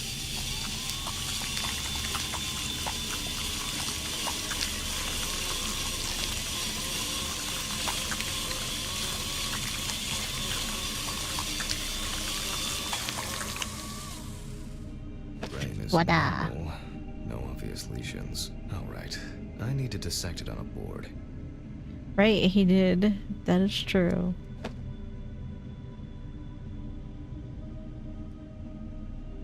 Which, I mean, like, it could be, possibly. Using a knife, I carefully cut through the brain tissue.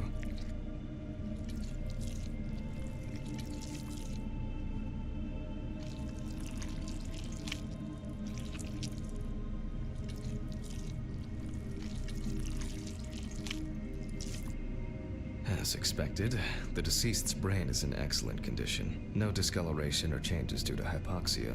There is still the matter of the marks on the neck. They look superficial, but who knows? Maybe the spinal cord has been severed. I need goggles and a saber saw. I think the goggles were in the desk drawer. Alice.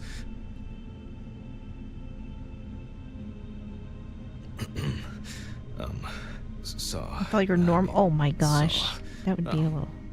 I know. I probably left it in the basement after its last cleaning. Probably be a little concerning.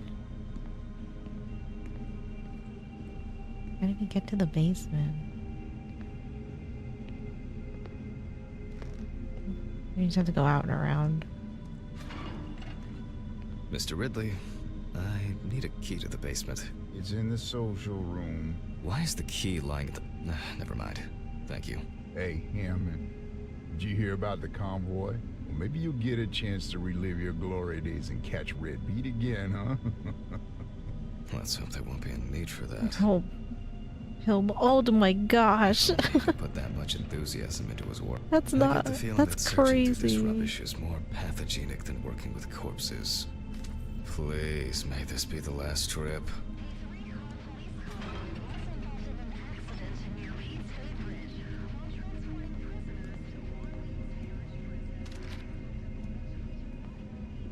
Fuck. Why did the prison convoy have to get into an accident? Jack, take a deep breath. Deep, I don't know if that's what she pleasantly was going cool for. breath. Nearly finished with the Maybe she was autopsy. moited. Then you can go home and rest. I'll I'll check. Fuck! It's jammed! Doesn't anyone do maintenance around here? Damn hatch. Damn red Pete. He's gonna lose it, isn't he? If only. He's gonna lose it. Forgot this thing was standing here. It would be easier if I put things away properly. Oh, shit. I'm a nugget. Damn student lectures and their fucking props. Just a nugget. Cutting open dead people.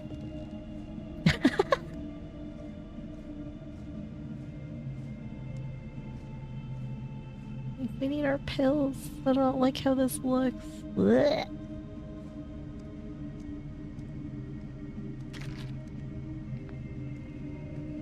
Yeah, he needs more than a vacation. This is true.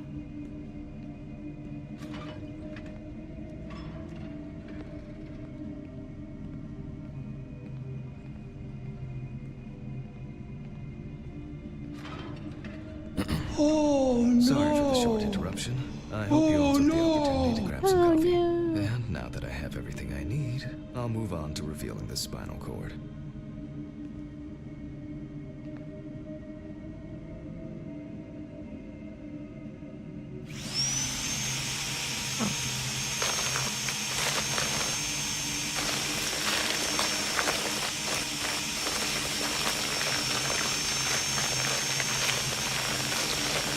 What is love?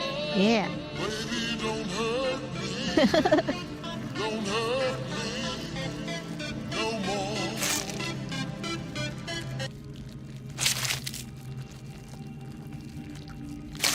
The spine is removed. Get that sucker out of here. Calm down, Jack. Take it easy. Take your pills. Everyone in this room is now dumber for having listened to it. God have mercy on your soul.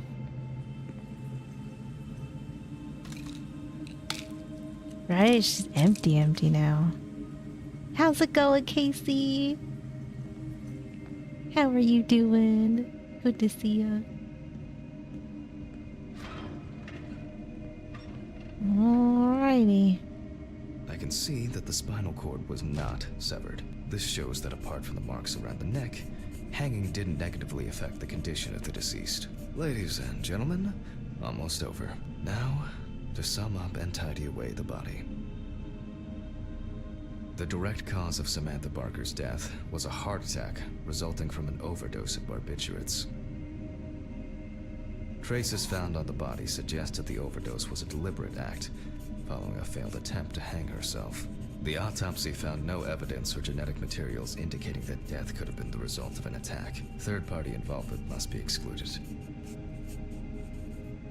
Autograph, and we can start sewing.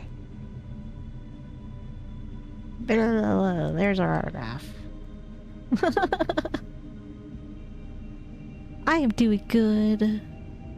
In the 1950s and 1960s, the use of barbiturates for suicide was actually quite common. I think it was most talked about after the death of Marilyn Monroe.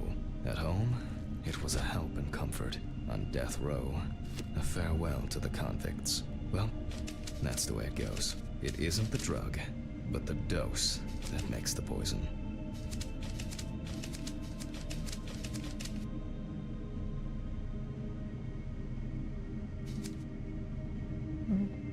There's somebody somewhere.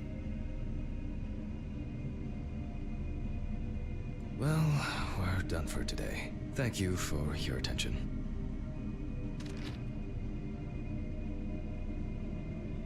I gotta draw something? We always draw. Tiring day. I can feel those hunger pains coming on. I guess I'll have to pick something up along the way. Need this emote for spicy time. A nightcap will do me good. I didn't know if I was gonna get in trouble if I didn't blur Good night, Blur Mr. the Ridley. parts. The police will pick up the body and accompanying documentation in the morning. Sure.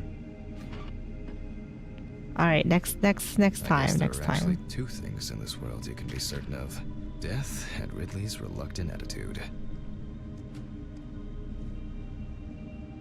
I don't draw with the Alright, mouse though. now It's two gonna look so things. Want whiskey janky. on the rocks when I get home.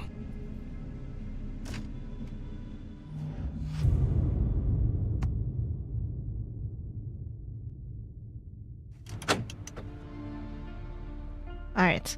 So Oh. cold. I guess I should have brought my jacket to work. All right, it's saved here, so I'm gonna exit. I'm gonna go take a break, and then we will watch some videos. All right. Let me switch my. Yeah, go grab your snackies. We're gonna watch some videos.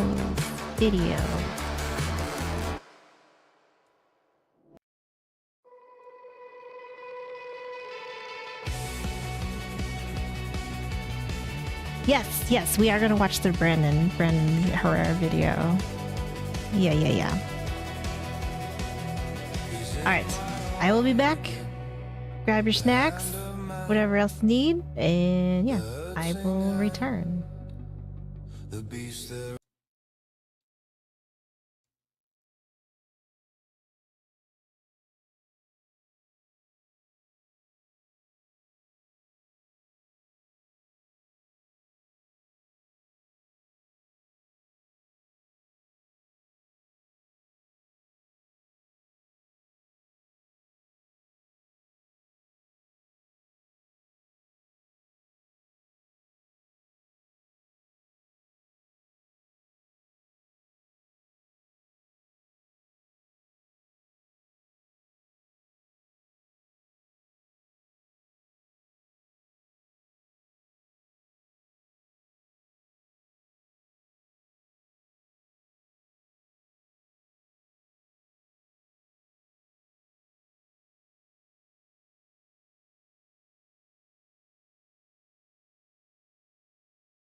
All right, I'm back.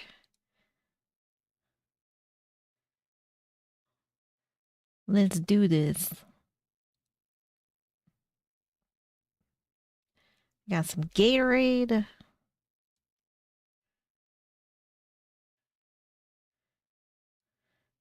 Thank you, thank you.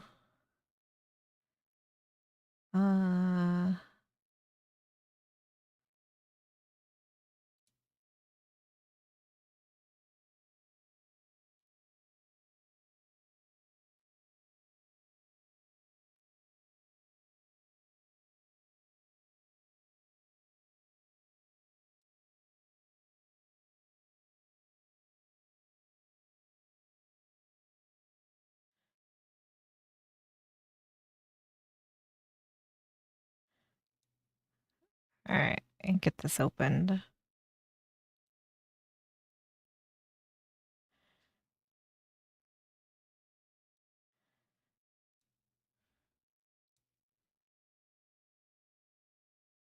So watch this Brandon video first. I want to see what he says about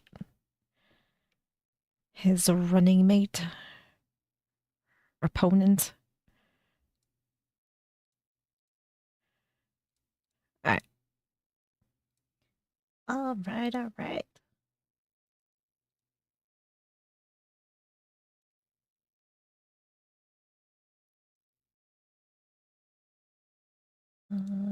Here we go. Okay. This is not a video I ever expected to make, and I take no joy in making it. My plan this cycle has been to continue to tell the truth about Congressman Tony Gonzalez and his voting record, how he continues to vote against the Constitution during his time in office. However, in the last few days, the case that I'm about to discuss has become the subject of national debate. And so I feel like I have an obligation to provide the most accurate details. That said she set herself on fire? Oh my God. And so I feel like I have an obligation to provide the most accurate details possible.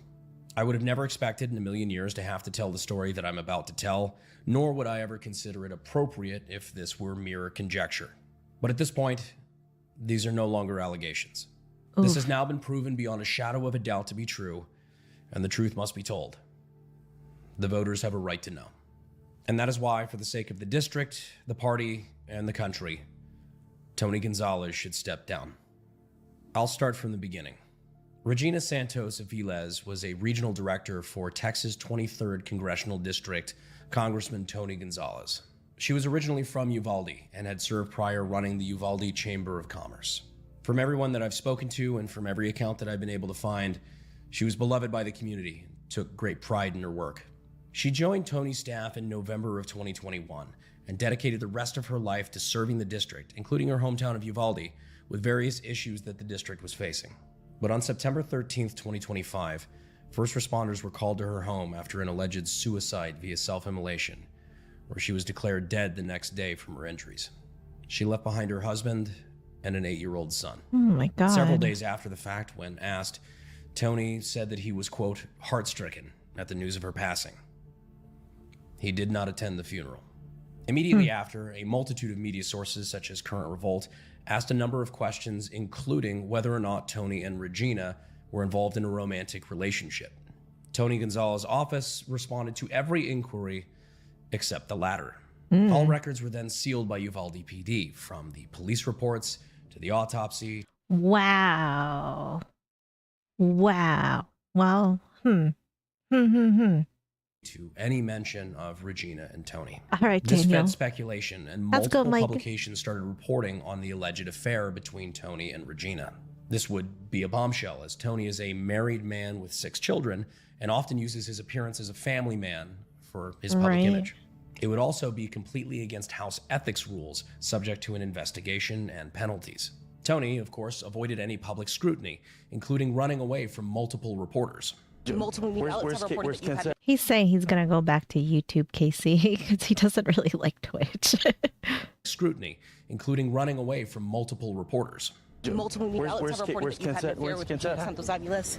Is there any response you have to that? We're here at Fort Sam. We're here at Fort Sam here at the ceremony. Please have some respect. Thank you. I understand, but veterans fought for my right to ask you questions. Hey, how are you doing? He also canceled all media appearances and banned journalists and reporters from any of his future events. All of this came to a head a few months later, where for the first time, after no hard evidence had come out, Tony officially denied the affair.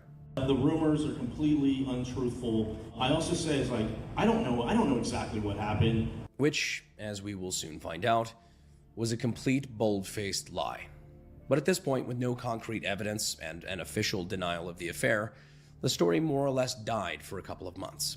That was at least until early February, where a former Tony staffer from Uvalde who worked hand in hand. Oh, you're good, Casey.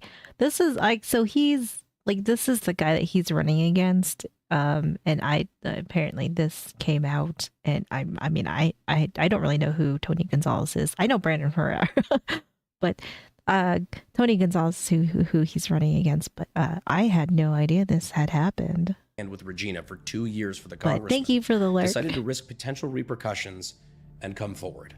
Not only did he have his personal account of Regina telling about the affair with Tony, right, for but he also no brought reason. forward screenshots of Regina admitting to the affair, specifically texting the staffer, and I quote, "I had an affair with our boss," obviously referencing Tony.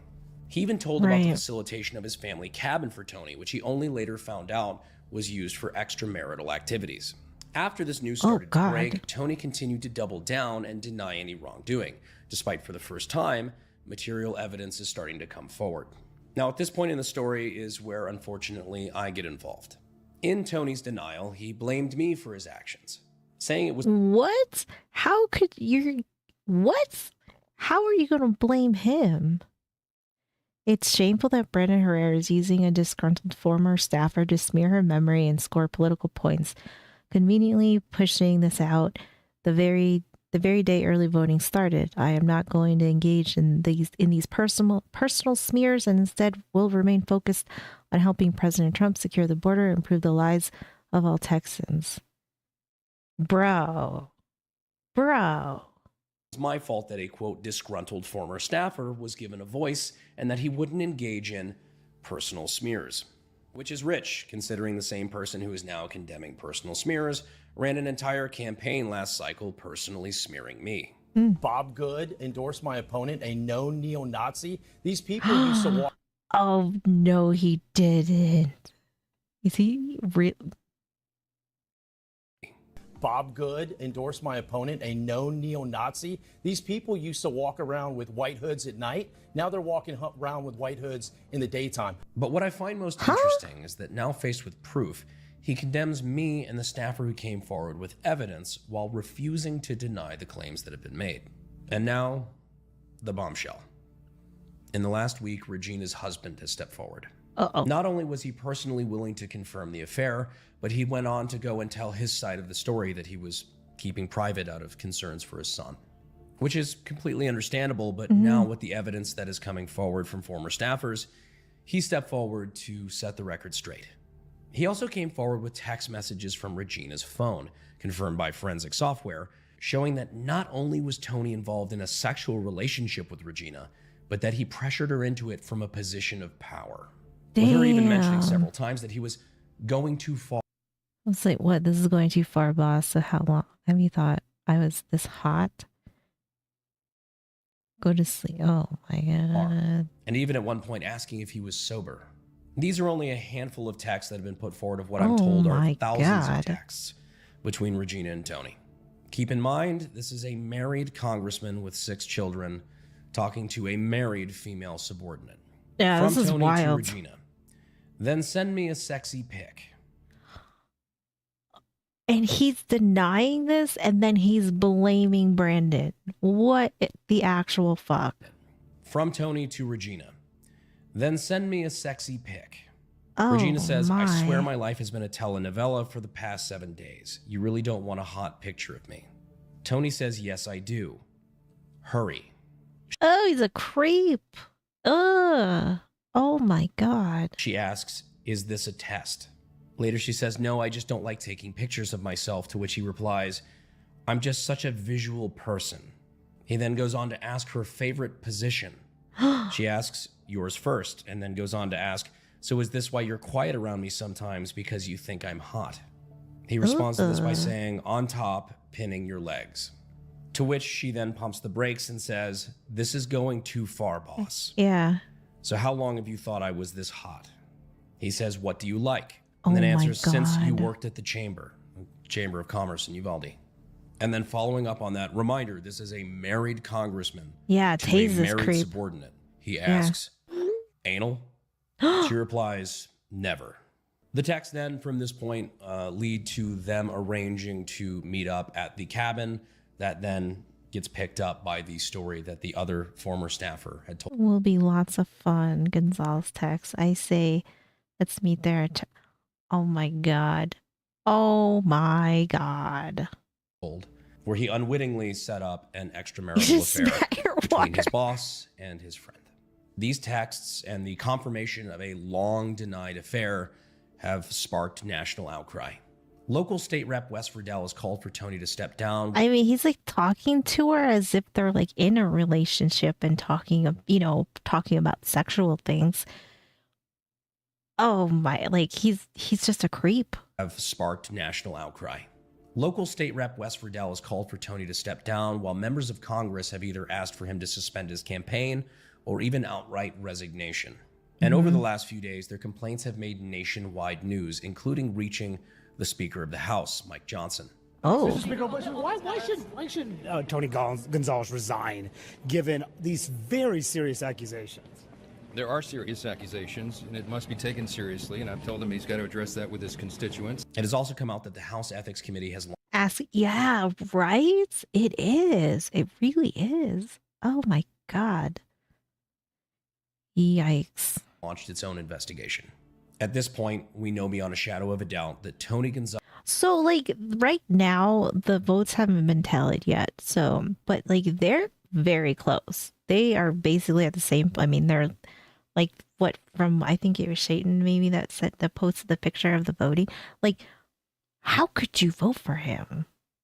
Is guilty of an extramarital affair and lying to his family, Yeah. the press, and the people. Of abusing a position as a member of Congress for sexual misconduct and wrecking a home to the degree that a young woman is now dead.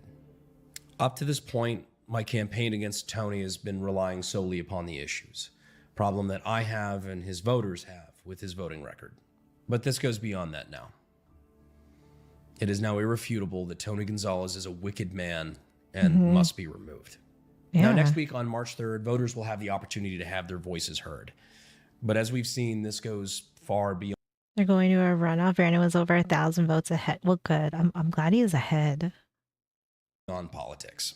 While Tony might rightfully lose his job, a husband and son are still grieving a wife and mother. Yeah. So right now, while I have your attention, I'd like to ask you to help me help the family that Regina left behind.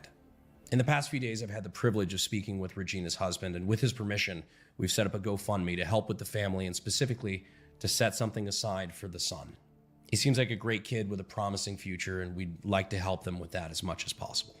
And Tony's made it clear he's not only not going to help the family, but instead he's going to go on the offensive and attack them. So anything our community can do would be great. I will not be blackmailed. Representative Gonzalez accuses former aide's husband of trying to profit from White's death affair. Oh my God, this guy's a piece of shit. Appreciated, I'm sure. So there's no sponsor on this video. There's no asks, nothing other than please help us to help a young boy face a future without his mother. Yeah. And lastly, to Ernest Anthony Tony Gonzalez. Hasn't this gone far enough for you? When this all started, my only qualms with you were your voting record. 2 years ago, when I lost that election, we sat down like men. You shook my hand, you looked me in the eyes, and you promised me things would be different. I was genuinely horrified to find out what kind of man I shook hands with that day. And unlike the smears you've done on me, you'll find that nothing I've said in this video was taken out of context. Right. These are simply your words and your actions. Well, I mean, he pulled everything from news articles, so like he's not even like none of this is. I mean, he's just pulling what's available. This is your last chance to be a man and take some accountability. Step down. For the sake of the country, for the sake of Texas, for the sake of common decency. Step down. God. Yeah, like it was all like everything he showed was just public information. Like nothing was weird. Nothing was like, you know, he wasn't just sitting there spewing shit, you know, just because.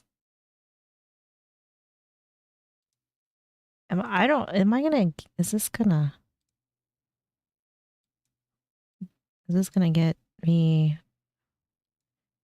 in trouble? Hopefully not. I don't know. I guess I'll find out after the stream.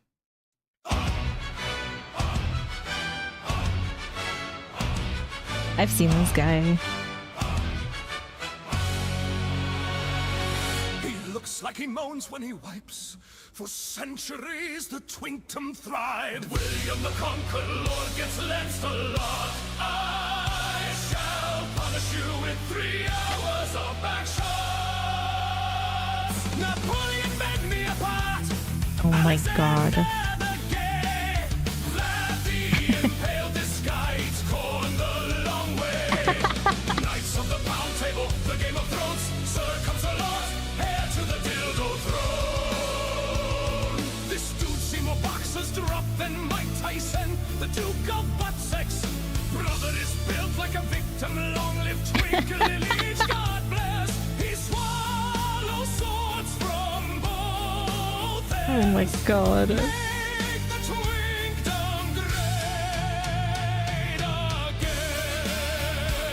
Jesus Christ.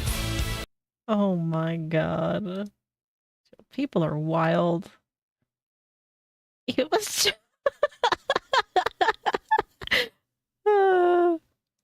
holy yo.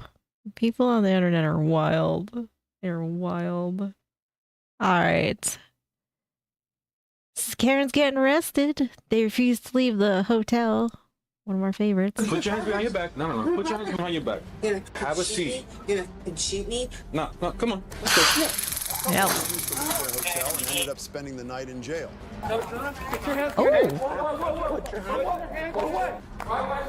Internet peeps are wild with it, yeah. People are wild. I mean, I'm apparently an AI, you know, so I mean, what is that? I am an AI. Why am I going to jail? What? Oh yeah, I should see if I could find some Australian ones. That would I feel like that'd just be hilarious. Why am I going to jail? Why am I going to jail? Yeah, wild over there. When arrogance crossed the line, police had no choice but to show who actually had the authority. A late-night call brought police to a hotel where a couple claimed they knew the law and refused to leave despite every request. I'm Skitty AI. All right, ma'am. Hello, police department, ma'am. I need you to stand up for me, okay? Yes, please find some for What's me. your husband's phone or your boyfriend's? All right, well, they don't want you here, okay? I'm not even trying to be anything. I'm just me. And apparently somebody thinks I'm not real. I'm very real. Last time I checked, I'm real. You have to go with your husband? Go with your husband? No. Don't grab anything? All right. Don't you ever. That's against the law, right? Let's go. Come here. That's against the law. Don't you ever. Hey, I'm just a snack demon. Don't you ever touch me. Don't you ever touch me. No. You're okay. Bro, what are we? We are not finger waving, sir. No. You don't believe it? You're definitely AI. definitely AI. Don't you ever touch me. Neurosama makes great music. Yes. Don't you ever touch me. No. You're okay. Stop. Don't you ever touch me. Okay, I don't care. Go. You should care. All right. No, I don't. We're asking you nicely. We're gonna make you go in a second. So we're telling you right now. This is a male Karen. Oh my god. Hello? You see what that says? Look right here. Yo, I'm on a call right now. Can I call you back in a minute? If you touch me, I'm gonna throw you in cuffs and we're gonna go to jail. If you touch me, I'm gonna fucking Let's sue go. your ass. That's fine. And Let's you go. will never have a job. Let's go. You obviously don't watch the web. Right, touch him. Let's go. Touch What's him. your badge number? 8362. 8362. Okay, thank you. You're welcome. And what's your last name? It's right here. You can read. What's your badge number? Don't touch. Oh my god. I already punched him in the throat. Just, you know, this guy deserves to be throat punched. 8362. 8362. Okay, thank you. You're Right. welcome. And what's your last Smack name? his pee-pee while you're at it. No, what's your last name? Manuel. Hey, it's your job to tell me. I just told you. What was that? I already said it once. Let's All go. right, sir. They're asking you to leave, okay? If you touch me, They're I asking you to leave. swear to God. Nobody's touching you. No, if you touch Okay. me, I swear to God. You and your female partner way too. I'm gonna get Right, everything. this is the authorities. You guys need to leave, okay? That's you. Time to Stop, go. stop, stop, stop, Oh stop, stop. lord. We're asking you. That's you. I mean, She has that voice. Oh, I hate that voice. Stop, stop, stop. The like baby voice. Ugh. Tase They her. don't want you here, okay? We're asking you It doesn't matter if nicely. they want us here. Yes, it We- does. Stop. They have the Right? right to Give me old refuse dick service to twist. anyone, okay? If we pay for our service, we can get They here. have the right to refuse service. Well, if we They pay don't for want it- you here, sir. I'm not. You're about to go in cuffs if you refuse We're not to going to leave. get cuffs. Yes, you Get are. out here. Okay. I know my rights. After being refunded and told to Oh leave, my the couple God. pushed the situation even further with accusations and declarations that no one can arrest them. Yeah. What are you doing, man? What are you doing? Why are you They asking said us they that? will refund you as soon as you leave. Yeah, Let's go. Refund me. Start walking. They haven't. They are. They haven't. They are. As soon as you leave, use your ears. As soon as you leave. Good lord. They haven't. Trust me, they haven't. Start walking. I got man. you. Stop. Start walking. They said they're gonna refund you. This is my card. Yep. Listen. Yes, I know they're- they never know their Don't talk to me like rights. that. You're disrupting You're not everyone else's. listening. Don't you touch me. Don't you talk to me like shut the fuck up. Just get out. Just get out. At this point, my patience would have been up about 3 minutes ago. Yep. Listen. No, They're gonna don't talk to refund me you. like that. You're disrupting You're not everyone else's listening, dinner. dude. Okay. And what? And You're what? disturbing their peace too. Oh, I was. Who's disturbing my peace, brother? There's. What? Is that my problem? Is that my problem? Is that my It's fault? about to become your problem if you don't Back. leave. Yeah, it And what are is. you gonna do about I'm it? gonna arrest you. You're gonna arrest me? Yes. You're gonna. Oh, I can't wait. Arrest me. For what? Start walking. For what? For what? What are you gonna arrest me for? If you spit on me, it's if you're bad on Dude, PO, okay? I'm sorry. All right. Oh, we could see his boobs through the shirt. we could see your moobs. Your moobs are showing, sir. I'm Get away sorry. from me. Get away What are from you me. gonna arrest me All right, for? for What are you disorderly gonna- and criminal You're trespass. not gonna arrest me for nothing. I know you my don't- rights. Right? Yeah, he You're can an literally idiot. arrest It's not my you. first day. Okay, That's so not start my walking, please. first day either, buddy. Hey, I'm not going to jump Rodney, because you know what? Rodney, you Oh, need to oh no, leave, no, no. okay? Stop. Rodney, Rodney, please leave, okay? You can't arrest me for nothing. Rodney, God. yes, we can, For okay? what? This is a whole train wreck, though. This is a whole train wreck. This is terrible. I would have already he would have already been cuffed. Same with her. They're just throwing her ass down. For what? Because they don't want you here, okay? So You know, have criminal I paid. trespass. I paid. They're gonna refund you. Did They've I already pay? told- Did I They're pay? gonna sir, Did I pay? start walking, Right? okay? I don't want to be Oh, spit on. I'm okay? sorry. It's not my For fault. I can't real. control that. Yes, you I'm can. sorry. You can control No, your you meeting. know what? Playtime's over. Playtime's over. Arrest them. Arrest both of them. I hate both of these people, but they both suck. You Oh, can I leave. can. You I can can leave. control what I You say. can leave, okay? You Because they can show the leave. moves. Oh We're no! asking you nicely in a very professional manner, okay? So Nobody's screaming don't at you. say Nobody's don't screaming say at you can control anything because you can't. I am a You police can't officer. arrest me. You are, and I respect. Right, I can't wait to see him cuffed either. Thank you, Stack Tax. How's it going, Danny? Because I didn't do anything wrong. One poorly timed statement forced police to Well, I didn't do anything wrong. Okay. shift from explaining to enforcing, and what happened next had everyone in the room on their feet. Listen real quick. They asked you to leave.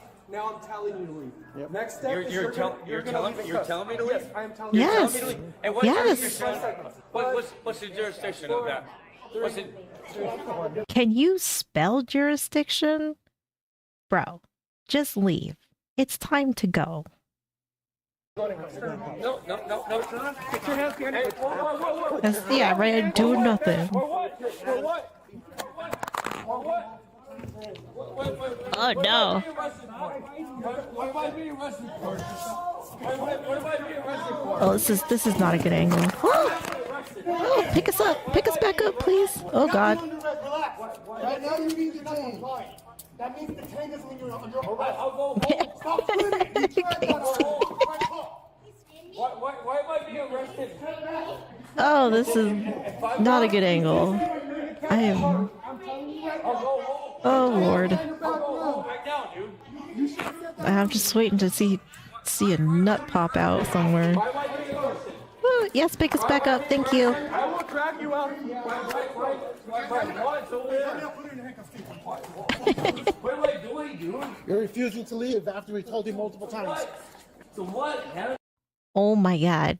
Bro, stop. Just stop. Please. They asked you to leave, we told you. The best. Right? I thought we were gonna get teabagged. I didn't do anything wrong, man. From verbal challenges to crossing the line with their actions, a sudden turn of events brought the rights showdown at the hotel to an ending no one expected. Dude, you're arresting somebody for what? Right? I'm on nut watch. What's my crime? What's my crime? Even though they didn't do Go ahead and nothing. chase me again. Are you ready to listen? Why did I do? You know you're being recorded right now, right? So are you? Yep.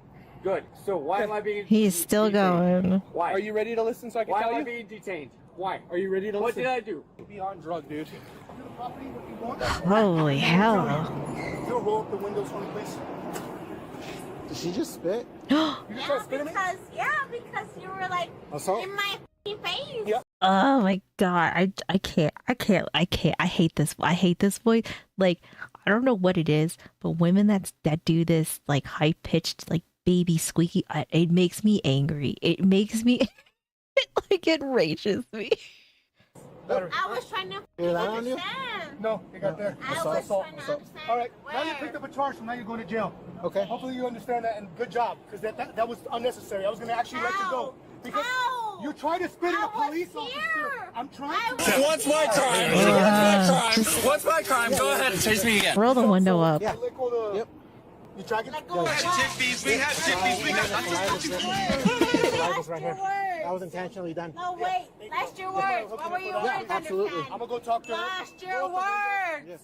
Last your words. The man was charged with disorderly intoxication, criminal trespass, refusal to provide identification, and obstruction of a law enforcement officer, while the woman was charged with battery on a law enforcement officer and disorderly intoxication.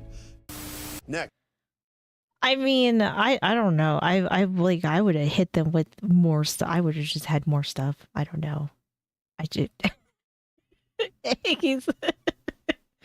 I don't know what it is. It's just that like that baby voice. I don't like it. It just, oh god, it hurts my soul. Next. A peaceful night at a resort turned into a chaotic domestic scene. Yeah, literally, if they would have just left, that would have been it, right? Like that would have been it. They probably would have been trespassed and been like, you know, you can't come back here anymore. But yeah, that's basically all that probably would have happened. Next. Right? It's just such a lovely couple. A resort turned into a chaotic domestic scene. A husband with a swollen head, a yeah, the shattered baby TV, voice. police knocking on room 15 for answers. So what's going on, son? Because by the end of that video, when she was really mad, then she didn't sound like that anymore. So it's like they do it intentionally, but like, holy god, I hate it. New. Nothing. Nothing. You need a pass? Go ahead. You need a pass or? We got complaints on you guys. Okay. Oh, you don't want to call me? Oh, okay. So what happened? I mean, my head is hurting. So yeah. You need medical attention? Right here, you can feel it right here. You want me to call meds so they can check you out? I thought it was bleeding, but it's not. So. Do you want me to roll meds to check you out, or are you okay? Bleeding. It's not bleeding. It's not bleeding like normal. All right. So stabbed here. It's not bleeding. Wait. Wait. Wait.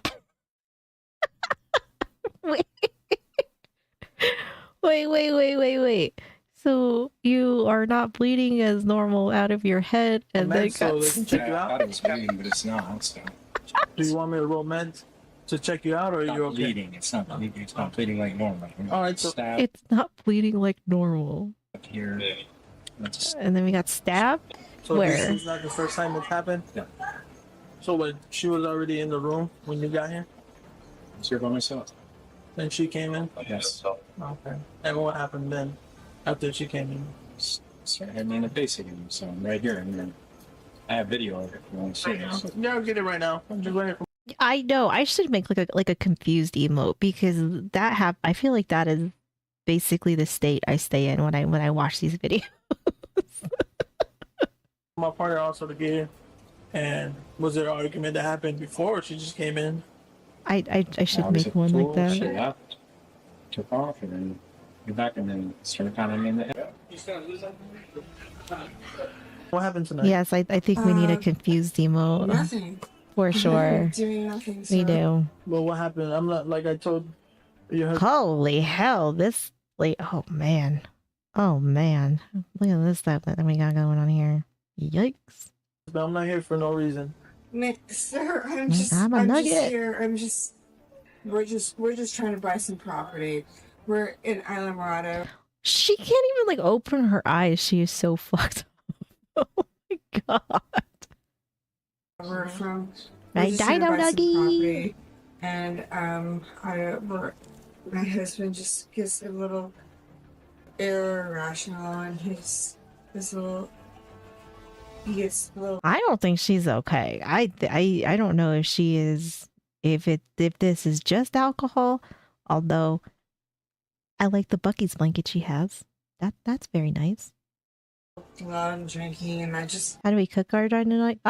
Sometimes if we're lazy, we'll put it in the microwave, or I put them in the air fryer.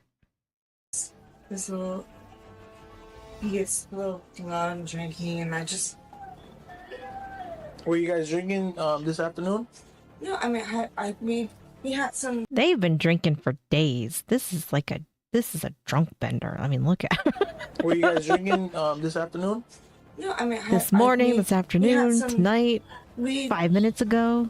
When asked for her identity, she gave half a name, pretended to forget her last name, and shot back with, "What's domestic?" turning the interview into a tense game of wits. Did you and your husband argue today? No. No? I've been walking all day, sir. You have ID on you? My ID is in. Right, last afternoon, no, I don't the have afternoon my before ID. that. You don't carry an ID? My ID is at my. I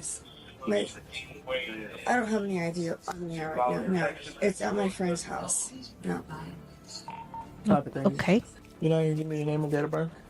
All right, if you could just turn around for me, please. Why? I'm just detaining you for now since you don't want to give me your name. We have to figure out what your name is. If you could just turn around for me. Why? Because we're trying to figure out what happened today. You don't want to give me your name. You don't want to tell me what happened. Wait, why? Are you going to give me your name? Yes, I will give you my name. Okay. But why? Your name and date of birth. Wait, No, don't step over there. what is my husband telling you? Well, that's why I'm trying to get your story too. Are you going to tell me? What is he telling you? Tell me your side of the story. What happened? I did nothing wrong to you, sir. I didn't say anything. I'm trying to figure out what happened tonight. Nothing happened to me. Oh yeah, she's. So can I get your name and date of birth? My name is Michelle. I need your full name. Michelle. Okay. Michelle. When the officer She does, but I don't think she is. I think she's married to that guy, so she does have a lot lizard energy, but I don't think she is one. pointed to her reddened knuckles Maybe she's a retired one. You know, she finally settled down and got married. and the debris outside the door, the polite request for cooperation turned into a command for handcuffs, followed by a defiant scream. "Shoot me!" Sir, Oh, I Lord. honestly don't know. Honestly, I don't know. I honestly. Let me feel. Put your hands like this. Yeah, she stabbed him with like a plastic knife or something. Like, look, she stabbed me. Let me see something real quick. Why is your knuckle red? My knuckles aren't red. Look. See that knuckle right there? You see how it is? No, my knuckles aren't Look at red. this. Oh, pokey, My- pokey, My mate. knuckles aren't red, sir. My knuckles aren't red. Okay. How My knuckles aren't that red. knuckle is red. No, my knuckles And you aren't have red. some No, marks there. these knuckles aren't red.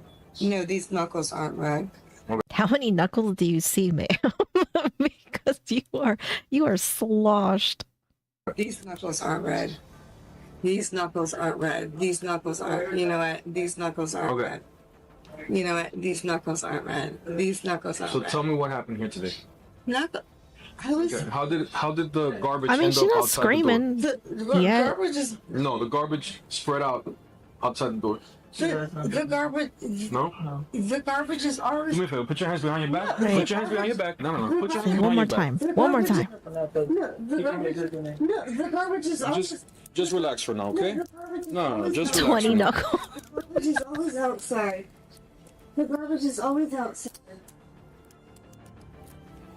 You always throw it You just everywhere? provided me with your false name, okay? You gave me a wrong name. That's a crime. Okay? Oof. All right. She's like, How about a seat Damn here? it.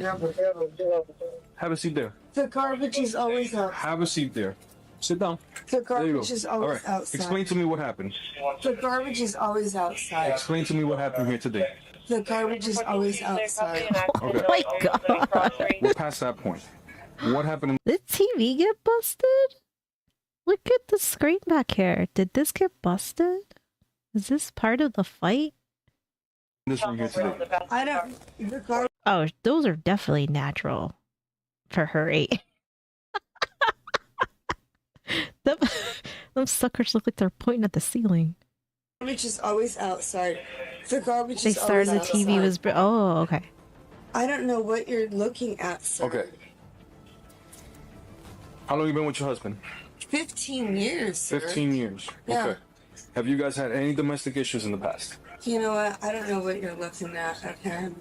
Once she was in the back of the patrol car, she finally heard the chilling words, domestic battery, plus giving false information to police. And that was only the beginning of her troubles. Yep. Have a seat. She has some big old bitties. Have a seat. What are you gonna do? Fucking kill me? Ma'am, have a seat. What are you gonna do? I mean, they kind of are, but they kind of aren't. I mean, like, she's a little older. I don't know. Maybe the bra's doing some real heavy lifting here. Have a seat, Shoot ma'am. me? You're gonna fucking shoot me? Have a seat, What are you gonna ma'am. do? Fucking shoot me? You're gonna fucking Have a shoot seat. me? You're gonna fucking shoot me? Fucking shoot me. Then All fucking. right. Come on. Don't- No, come on. Let's go. No. Come on. To your car. Let's go. My car or your car? Yours is in the front. That's some very heavy lifting. Why am I going to fucking jail? Why am I going to jail? Why am I going to jail?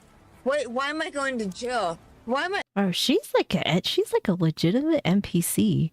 Like, you know, it's like your game glitches, or like you click on the NPC by accident and then just keep repeating the same thing over and over. She's like a legit one. going to jail? Why am I going to jail? Yeah. Wait, why am I going to jail? She's bugged. Why am I? What is that in your pocket? Is that your phone in your pocket? It's a fucking e-cigarette, Okay. dude. Why am I going to jail? Explain to me now. Why am I Turn going around. to jail? Turn around. Why Turn am I- around. why Is there anything in your back pocket? No, why am I going Nothing to in. jail? All right.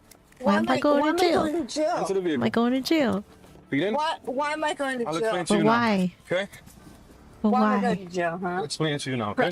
Just give me a second. Yeah, explain it. Let me just put the seatbelt on for you. That way you don't get hurt. Okay. Oh, I can fucking get hurt. Oh. I don't need. No, ma'am. No, ma'am. There's that is not the same. Okay. Oh, I can fucking get hurt. I don't need that, please. Why am I going to jail? For domestic battery, ma'am. Domestic. Yes, ma'am. And from providing you false information. What did I You do? didn't give me your name. You gave me somebody else's name. Domestic battery. Yes, ma'am. In Florida, domestic violence is punishable by up to 1 year in county jail, up to 12 That's months true. of She just probation, she and has two big fines of up to airbags. $1,000. The woman was charged with domestic battery and Oh. providing false information to police. Broken objects can be replaced. Charges have to be paid for in court. Hey, everyone. Wow. That sounds like a really good marriage they have. Gee, buzz. I don't even know what to think about that one. Yikes. Yep, that's why she's going to jail.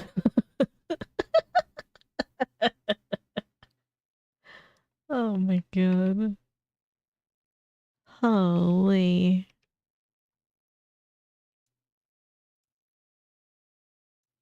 Alright, this is the Jeepers Creepers. What really happened is scarier than the movie. This is a short one.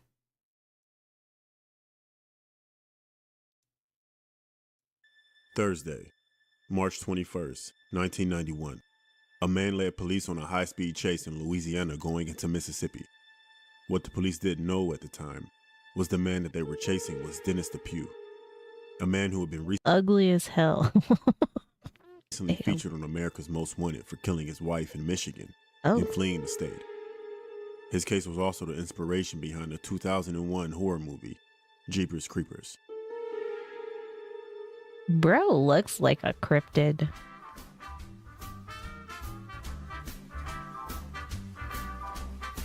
I don't know. The assessor and Dennis had been married to Marilyn DePue for 18 years. They were a normal family, both had good careers. He was a property assessor and she was a high school counselor. I'm sorry, but like they both look creepy. Like they both look creepy.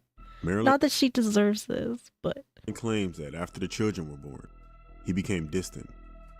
And he said that she turned the kids against him. Marilyn wanted to raise the family on her own. So in 1989, they divorced. Right. And Marilyn was left with the custody of her 3 children. But Dennis was given permission to make bi-weekly visits. Although Marilyn and her children were reluctant to spend time with Dennis. She there was a kind time of when Marilyn does. changed the locks because she didn't want Dennis having access to the main house. So one day she came home and Dennis was sitting on the couch in her house. All right, Casey. After Thanks that, for it happened hanging a few out. more times. She never knew how he got in. But one day, You got Dennis this. randomly mentioned to a Adulting coworker sucks, but you that got he was this. thinking about killing himself and someone else. I don't think they were brother and sister. I don't know. They just, I don't know. Somehow love found a way with these two at some point in time. But he didn't say who he was thinking about killing. So on April 15th, 1990, He's in jail? What is he in jail Dennis for? went to Marilyn's house to pick up 2 of their children. However, the children had refused to go with him, which made him quite angry. When Marilyn tried to talk to him, he started yelling at her. He grabbed her and threw her down the stairs. After that, Marilyn was knocked unconscious. So Dennis grabbed her and told the children that he would take her to the hospital. The oldest daughter, Jennifer, ran to the neighbor's house to call the police. He just, oh Dennis my and God. Marilyn never made it to the hospital. Later on, Ray and Marie Thornton were on the road when a high-speed truck passed them. On the road, Ray and Marie always played a game with pronouncing license plate numbers. They noticed the license plate started with GZ. So they said, geez, he must be in a hurry. But they didn't pay much attention until a few minutes later when they passed an abandoned school and saw the van was parked there. And as they were driving past, they saw the man behind the school with a bloody white shirt. Ooh. A few minutes later, they saw that same van was following them. So Ray turned into another road, and the van stopped on the side of the road. Then they turned to see if they could see the full license plate so they could write it down for the police. And they saw the guy was changing his license plate. He also had the passenger door open, but the passenger door was covered in blood. Oh, After that, they shit. returned to the abandoned school and found a bloody blanket and shirt. After that, they called the police. After the police arrived, I would have called the police as soon as I saw the bloody door. I would have been like, we saw this, and then we saw this. Like we saw the blood by the school and the same van, and then we saw blood on the inside of the van. Yes. they found I don't fresh know if I tire would have been tracks messing around and with pools that. of blood. The tracks matched his van, and it was discovered that the van belonged to Dennis, and that he had murdered Marilyn, shooting her in the head, and hiding her Damn. body just off the road between her home and that abandoned school where he was seen. It's just normal. So Dennis fled. Though later, Dennis would start writing letters. I was just He pulling wrote a deer 17 in of them there. to his friends and family in an attempt to justify her death. The letters were post. Yeah, I guess that's true too. Yeah, they'd have to go find a payphone, but I don't know. I mean, yikes. Marked in Virginia, Iowa, and Oklahoma. One letter in specific said, Marilyn had many opportunities to treat me fairly during this divorce. She chose to string it out, trick me, lie to me. When you lose your wife, children, and home, there's not much left, and I was too old to start over. That was the last anybody heard from Dennis. But on March 21st, 1991, Dennis had already changed his name to Hank Queen and was watching the show Unsolved Mysteries and noticed that he was featured on the show. As he was watching the show, he began to gather some of his belongings and packing his clothes so that he could leave. When doing so, his girlfriend Mary got home from work and she walked in. As she walked in, he asked her to make him a sandwich for the road. So he kept her in the kitchen while he continued to watch the show and continued to pack his belongings. His girlfriend said that he left in a hurry and told her that he had to visit his mother. He looks like a fat, Nosferatu. A friend of Mary's gave the license plate number of Dennis's van to the police because she saw Dennis on Unsolved Mysteries. After a few hours, Dennis was found to be in Louisiana, crossing the border into Mississippi, prompting the police to start a chase. As the police pursued Dennis, they shot out his back tires. Dennis then stopped the van, shot at the police. Damn. Then finally, turning the gun on himself. After that, nothing came of what happened. This was the true story behind the movie Jeepers Creepers.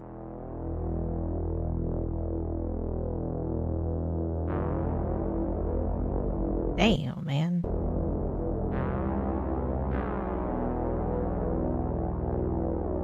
I don't. He looks very, very interesting. I don't really know how else to. He's very interesting looking.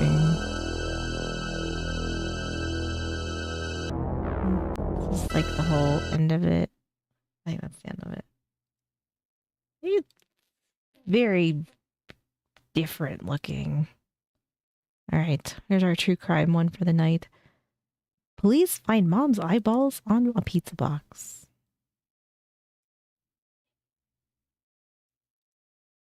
I murdered my mother! I murdered my mother! I murdered my mother! Like a demon, yeah. Yeah. Oh my god! Oh my god! That was so vicious. Did you see that? Did you see it? I can't look at myself. I can't look at myself. I can't look at myself. I can't look at myself. It's asthma. Damn. I would never do that to my mom.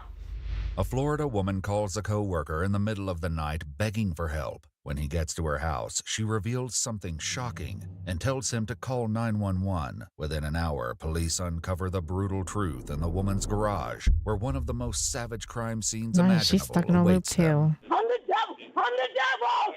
I'm the devil! The following report is based on official police records, and the footage has never been seen before until So we got like a crazy. now. Right? Like, I'm not gonna lie, like pizza sounds really good. The scene that police find inside a Royal Palm Beach, Florida home on March 16, 2018 is one of unimaginable horror. Blood spatter stretches from the entranceway to the kitchen, into the laundry room, and even up the walls. But it's inside the garage that the authorities find the true nightmare. A woman's body, mutilated beyond recognition, her eyes carved out of her head. And while these images will undoubtedly remain engraved in the memories of every law enforcement officer who sees them, She put her eyes on top of the Little Caesars guy on the pizza box. Bro. may last longer than the rest. The woman's eyeballs placed carefully on top of a Little Caesars pizza box, right over the cartoon logo's eyes. But the first signs of trouble didn't come from this unfathomably gory police walkthrough. They came hours earlier when a 32-year-old woman named Camille Baya began sending unusual text messages to Kenneth, her manager at work. At 10:24, and they said, I got my big wings now. I got a story you can tell for centuries. Kenneth's phone shows that the first text from Camille came at 10:08 p.m. and depicted an emoji of an angel. Shortly thereafter, she sent him a picture of a man giving the middle finger to a police car and wrote, "There is only one."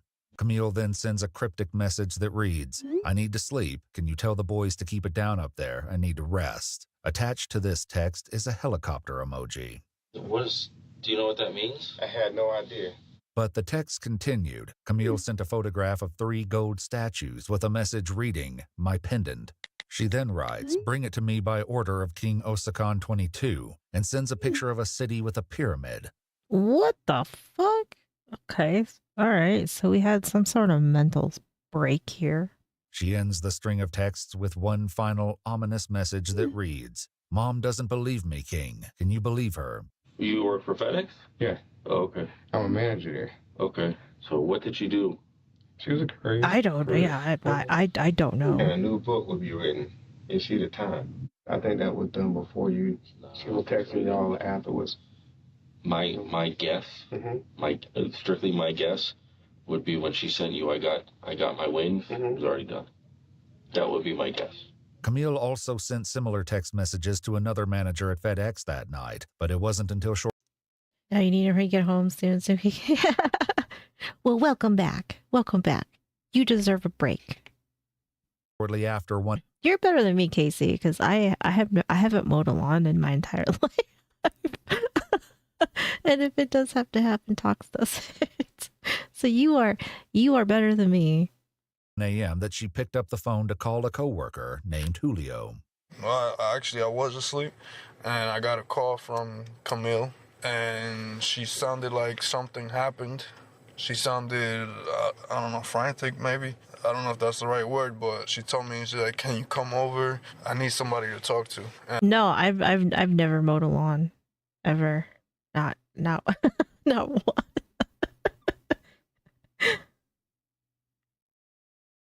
Even well that's really sweet of you, Casey. And I was like, okay. And I hung up. And then I told her to text me her address. And I came over here and I saw her outside. I met with her outside her house. And when I saw her, she was kind of mumbling a little bit. I couldn't understand everything that she was saying. But she was saying something about that she's been off her meds, that her weed got laced. Then she told me that that's good. It's she easy. murdered her mom. On the heels of that horrifying admission, Julio immediately calls 911, and deputies from the Palm Beach County Sheriff's Office respond to the scene. They find... I don't feel like I'm missing out on that one, though. I don't... I think I'm good. 911. Of course, now that I say that, I'm sure Tox is going to be like, well, there's a first time for everything. And deputies from the Palm Beach County Sheriff's Office respond to the scene. They find Camille sitting on the sidewalk and immediately notice that her hands are covered in blood. She tells the responding deputies that she killed her mother and makes the statement, "The drugs made me do it." But it's not until they put her in handcuffs and begin walking her to a police car that she becomes completely unhinged. My medicine, and I was wicked. I killed her, and I killed her, and I killed her, and I killed her, and I killed her, and I killed her, and I killed her. I killed her, I killed her. So, like, what do we think was going through her head that she needed to gouge her mother's eyes out and put them on the little Caesar's box, like where Caesar's eyes are? I mean, I guess maybe that's the drugs, her medication or something. I don't know. I'm just saying, you know, like, sure, people have snapped and killed their, you know, family members, but that this is a first. This is a first for me if I've ever seen one. The shoulder or something this summer, and you'll be out there mowing. Well, we don't really have anything to. We don't have any grass anymore because our front yard got zero escaped. So actually, nobody has to mow anything. I killed her, I killed her, I killed her, I killed her. You think she became unhinged after the cop show? You think? Do you think she's like trying to act crazy on purpose? I don't know. It just seems a little bit. I don't. It just seems a little bit weird. you know, that we would be doing this unless we are, you know, deeply disturbed. I killed her! I killed her! I killed her! I killed her! So just let me do it! Oh my god! Oh my god! I'm a mad! You're being sarcastic. I'm just saying. I mean, like, would it surprise you though? Would it surprise you if somebody was putting on an act like once the cop showed up? I mean, I think she's like crazy 24/7, but. I'm a murderer! I murdered my mother! I murdered my mother! I murdered my mother! Oh my god! Oh my god! I'm the devil! I'm the devil! I'm the devil! I'm the devil! I'm the devil! I'm the devil! I believe you guys. I completely would not disagree with you guys whatsoever. But yard work, you know, I don't know. Ain't my thing. Plus, like, the sun's out and shit, and that's gross. Camille. My mother! Mama! Jeez, I don't know. Oh, maybe she didn't take her meds ever. If Camille is sick, a look inside the house may reveal why. The entire first floor is decorated in blood. Inside the garage, there awaits a scene of utter savagery. Camille's mother, Francisca Montero Baya, lies on the floor, her face smashed, with a deep cut to her right arm and a long, wide gash down the center of her chest. There's another deep cut in her pubic area, and the skin of her forehead has been peeled back, exposing the skull underneath. Her eyes are missing, and of course there is their final tragic resting place, positioned on top of a pizza box, almost like someone's idea of a sick joke. Right. Investigators notice there are cameras set up inside and outside the house, but when they check the recordings, they find that the DVR has been unplugged. The bloodstains surrounding the outlet suggest that this was done very recently. Camille tells police that she thinks someone laced her marijuana with PCP, or flocka, a designer drug that can lead. Oh, like her actual. I thought we were talking about like some like medication that went sideways with her. So okay. So we're going drugs here. To hallucinations and violent aggression. You might even ask Captain Cumber because if she's on a flocka, she's got to be transported. Yeah, right. I don't know, whatever she did was savage. It's decided that Camille should be taken for medical treatment, and she is none too happy about it. Let's get you checked out. Why don't you come over and have a seat? Okay. Just take me to jail. What the hell did you bring me to the hospital for? At the hospital, her strange behavior continues. How old are you? I'm a murderer. I'm a murderer. You kid. Stop asking me dumb You know, let's just get through this as quick as we can, so don't make it any harder for the doctors and nurses, all right? I accept how would you die, You want to get out here and go over there, right? I mean, she might be seeing all kinds of shit. Who knows? You got strawberry bonbons? Oh man, that sounds good. Could have been over. I could have get over. I could have fight it. I could have fight it. I was weak. She was innocent. She was innocent. She was innocent. Welcome back, Trainer. And the devil came and I killed. All right, Camille, can we get the jacket off so that they can treat your hand? Hey, Camille, those injuries on your legs, when did those happen? Sweetheart, did they happen tonight? Yes, My grandma candies for the win. Of course. I did it. I didn't want to say how I did it, please. Yeah, she's gone. Were you trying to hurt yourself? No. It was in me and I got to her. It doesn't matter because I did it. It doesn't matter because I did it. It matters to me. It doesn't matter because I didn't fight it. I didn't fight it hard enough. Okay. Oh my god. Oh my god. Oh my god. Oh my god, that was so vicious. Did you see that? Did you see? I mean, she's not lying there. I mean, after he went over what happened to her, yeah. I mean, this was bad. This is a bad one. Yikes. I'm so sorry, Mommy. I'm sorry. Mommy. I'm sorry. I should have listened. I should have stopped smoking. I'm sorry. The autopsy later reveals that Camille's mother died from blunt force trauma to the head and strangulation. In addition to the extensive lacerations, her nose and facial bones were fractured, and several teeth were cracked and knocked out. Her right eye wall had been broken, and a foreign substance, later determined to be marijuana, had been pushed into her brain. Oh my In God. an equally inexplicable discovery, a set of keys is found in her vagina. At the hospital on the night of the murder, Camille seems unable to cope with the haunting memory of what she's done. What the fuck? I mean, you know, I've heard some very interesting cases over the years, but this one is this one's up there. This one is definitely up there of like just weird shit happening. I can't believe I did that. Oh my God. Please not me now. Please, I can't think anymore. I can't think anymore. Please. I want to feel like this. I feel like it's dead. I want it. I'm trying to get it out of me. Get it out of me. Get it out of me. Get it out of me. Camille's toxicology report will later reveal the presence of THC and amphetamines in her system. And while there is no mention of flakka in the test results, one of her neighbors recalls Camille mentioning it on a previous occasion.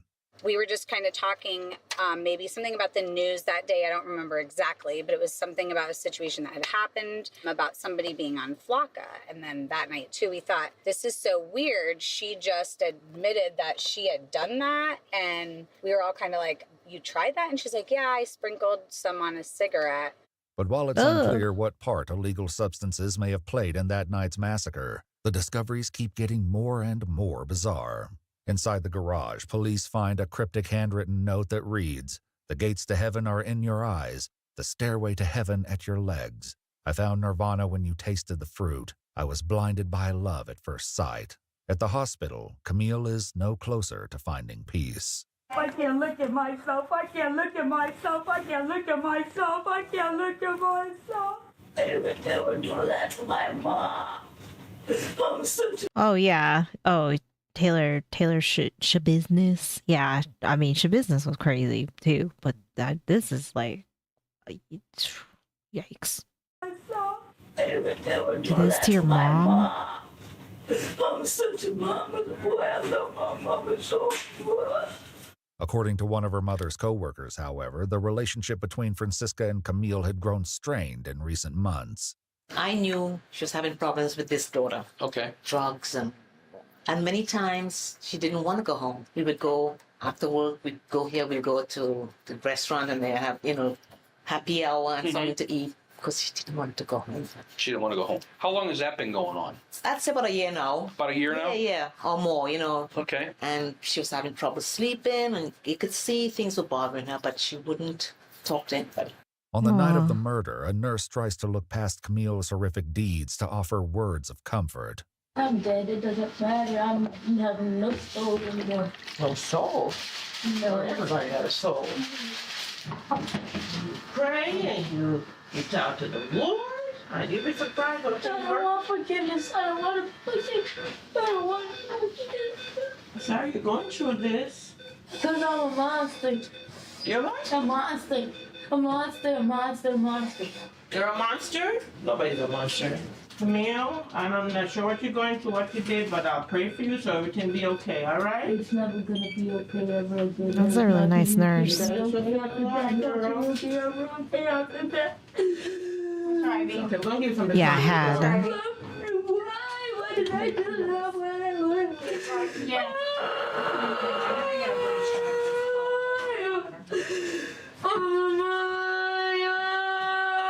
I'm gonna give her some medicine so she could be a little bit more calm. She could have. I don't know. I mean, like whatever that flakka. I mean, I guess that's like with that. Like they said, you can have like violent tendencies with it. I'm gonna give her some medicine And so hallucinations. she could be a little bit more calm. I'll give it some vital signs too. Which is like a hell of a combination, right? Like you're hallucinating and you can become violent. That is not the combination. That is oof. I get vital signs. Did we need to relax her? Marilyn, just ready to go. Ready to go where? Prison. The police prepare to transport Camille to the detention center for booking, but the nurse has some parting words. I'm sorry I just met you. I wish I could, be here for you, but just pray, girl. God is good. Unfortunately, we have to live for the mistake we made in life. Can I give you a hug before you go? Oh, good to meet you. Although she was originally booked on first-degree murder, Camille Baya ultimately pled guilty to manslaughter with a weapon 6 years later in November. Manslaughter. I don't know how I feel about that. I don't know how I feel about that. Like, you willingly took all these drugs, like, you murdered your mom. I mean, that's murder. Like you murdered your mother. I don't give a fuck. It's because of the drugs or whatever. Manslaughter. Camille Baya ultimately pled guilty to manslaughter with a weapon 6 years later in November 2023. She was sentenced to 15 years in prison with credit for time served. Francisca Montero Baya was 55 years old. Nah, I don't. I don't like that deal. I don't like it. It's shit like that would just kind of. I just don't like it. I don't like it. Like, sure, she got 15 years, but that's not long enough. That's not long enough. Yeah, like what? Yeah, I don't know. I feel like I said before, I think there's some things that plea deals just should not be allowed. I feel like a lot of times, like, I would put this one in that category. All right, we're gonna watch Henry, and then this is gonna be our last video of the night. It's the Hangover Cure Casserole. I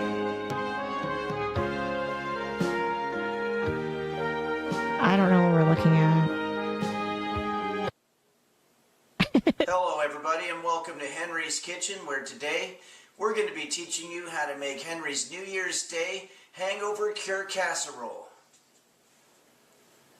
Whether you indulged a little too much over the holidays, or maybe you just got doggone shit-faced, this recipe will bleeped out after. over the holidays, or maybe you just got doggone shit-faced. This recipe will help you replenish those dead brain cells and bring you back to normal in no time. Let's get started. What if we have dead? See, like, I can't even talk. What if we have dead brain cells all the time? I don't think this is gonna fix it. Back to normal in no time. Let's get started. All right, Henry's so funny. Our bread. So bread has 4 parts to it: the heel, the crown, and the crust, and then the inside part's called the body, or the endosperm. The endosperm. Okay, and we're only going to be using the crust part for this, so we just want to slice it across the edge. The crust part's great for a hangover because the fat in the shortening stabilizes the blood sugar. No, we're not watching Kay today. We're watching Henry. And if you're worried about wasting food, you can always feed this part to your pets. Now we'll just load it into our casserole dish to form a base. Bread's been around since 1928. And we'll set this aside for now.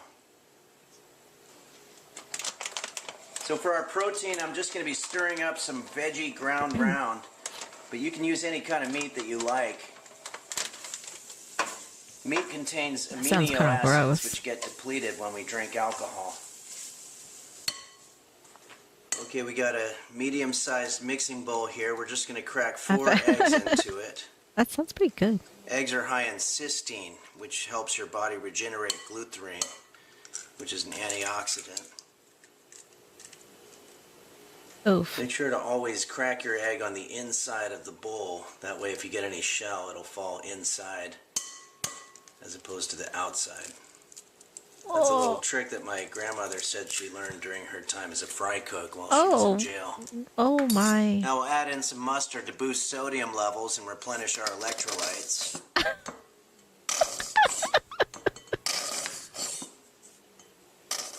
Break off some asparagus spears to rejuvenate our folate levels. Then we'll whisk it up. You know, I think it's really important to buy from locally owned shops. The other day I was getting a book off of Amazon, but then I stopped and I just figured, you know what? I'm just gonna walk. Okay, this site is not doing anything. I think we should just, down to the local bookstore. maybe just use one. There's this cute little place called Barnes and Noble, and it's got a little coffee shop in it and everything. And if one hand gets tired, you can always switch hands. What? Okay. Okay, so now we just want to begin construction on our casserole here. We're going to start by pouring our egg mixture over the base. Okay. Add in our protein. Oh, that protein looks gross. Add Whatever, some that sliced plant. pickles to stabilize our Plant magnesium fake meat phosphate shit. equilibrium. Some shredded cheese to reset our riboflavin levels. And finally, we'll top the whole thing Right, off with that some they're out fresh of the squeezed machine. orange juice, which has antioxidants that reduce the gray matter. Now we're just about ready to put this in the oven. Ugh. Now we'll put this in the oven for 20 minutes at 400 degrees Fahrenheit. And when we're done, we're going to enjoy Henry's New Year's Day hangover cure casserole. Yeah.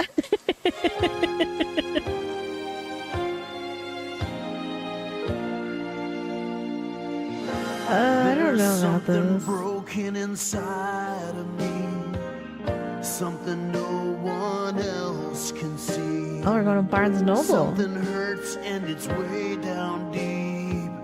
I think there's something You're not going to get yourself a book? Are wrong. you hitting up the Starbucks? I got friends that I never see. Oh. They say they don't have time for me. I try to reach out to my family, but I just get voicemail. Okay, so now we just want to serve it up on a plate. And this could make a really great centerpiece to a breakfast or a brunch that includes fresh fruit, fresh juices, pastries, and whatnot. Maybe have some salsa or hot sauce available if you like. What was the point of the bread? Because it's all stuck in the bottom. Like, this is... So what was the point of it? To spice it up. Bon appetit, everybody. Henry's New Year's Day hangover cure casserole. Well, thanks for joining me here on Henry's Kitchen, everybody. And as always, I want to thank the patrons at patreon.com/Henry's Kitchen for making these videos possible. Thanks, and I'll see you next month. Eat it? Oh, he's just gonna eat the crust? He's like, just crust pieces. This should have been called Smashed Assholes Casserole. Oh my goodness. I don't even know what to think about how that one turned out. Holy. Yikes. Yeah, he gagged?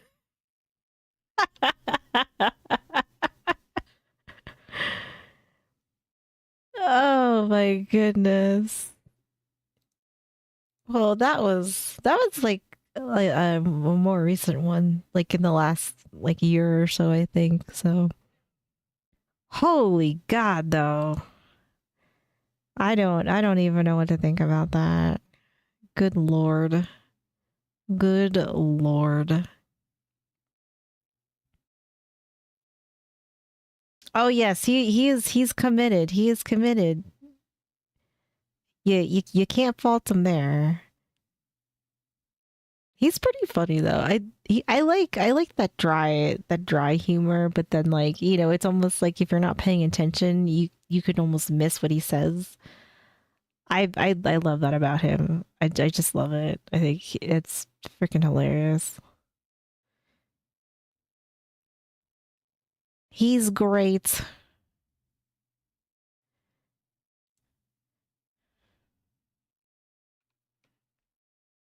All right, guys, it is that time. Thank you for hanging out. I appreciate you guys being here. I'm sorry that I wasn't on yesterday, but it was just the whole day. But I think our internet got better. So, you know, yay for that. I think our internet is actually, you know, gonna be okay for now.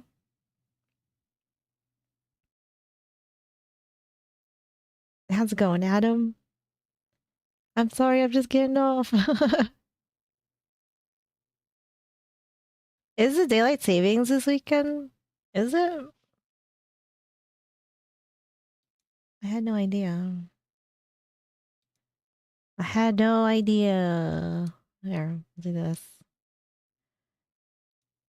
Alright, guys. Thank you. Thank you for hanging out. And I'm sorry I didn't stream yesterday. I apologize.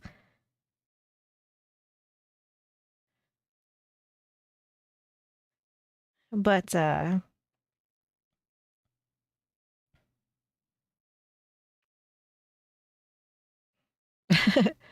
but yeah, we just had we had quite a day yesterday, so but I think everything should be good now. You know, I think we should be good. So I can you know, I don't know if we'll have to worry too much about Comcast being Comcast. At least for a little bit maybe. Unless like something that actually happens, but I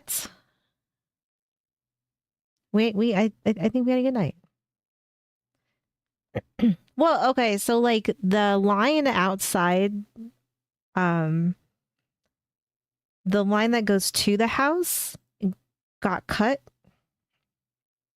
And so they came back and they basically like gave us like a new cord, and then like made like an adapter to like where to like I guess like the part that goes into the house.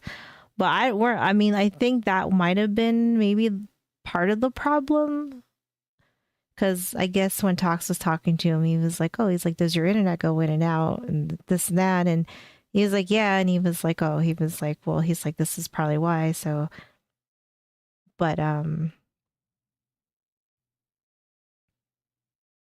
cut it. Yeah. Right. And so like, we thought maybe that was it, but they cut it like right where, I think it got previously cut. So, and like it had a patch on it, but yeah, so they basically just gave us like a nice one.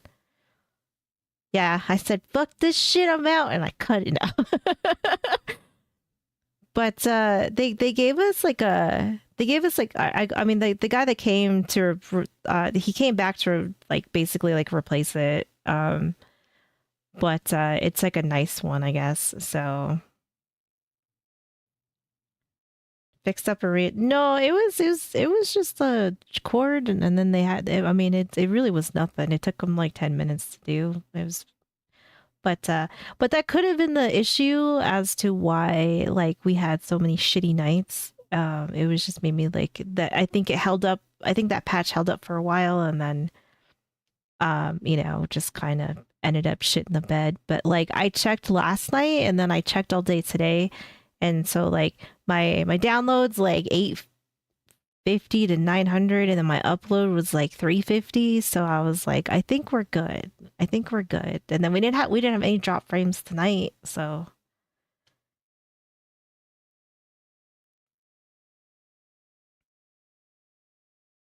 at least test. Yeah. Yeah. So I think for now we're good. I mean, knock on wood, but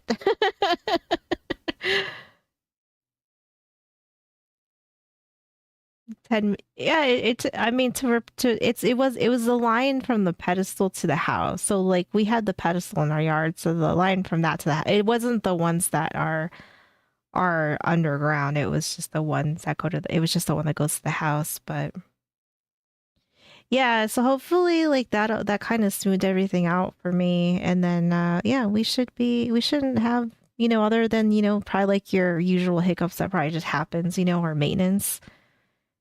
I think maybe we'll be okay. How's it going, Nicole? Good to see you. I was just getting off. I'm sorry. But yeah, I think we'll see like a little more stableness. I'm glad you could stop by. Good to see you. Yeah, we're just shooting the shit for a minute before I hop off, but yeah,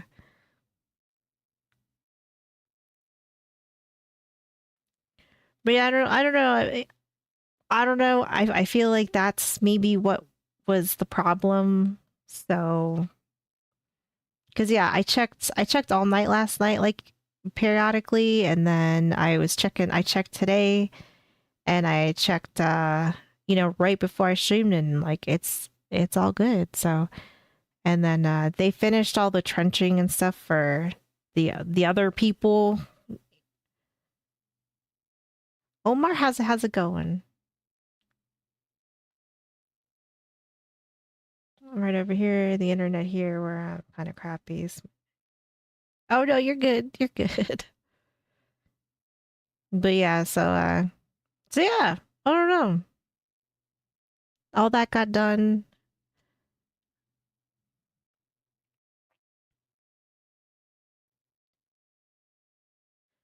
The first time seeing a live stream, friends been telling me a lot in order to see you. So I see what the hype's all about.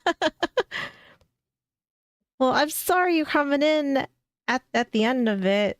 I usually play some video games for a little bit and then we watch some videos but yeah, I'm sorry you're catching me at the end. So you're gonna say, man, you wish, Tox would love an underground bunker. Oh, it's 6:20 for you? Well, good morning. Good morning.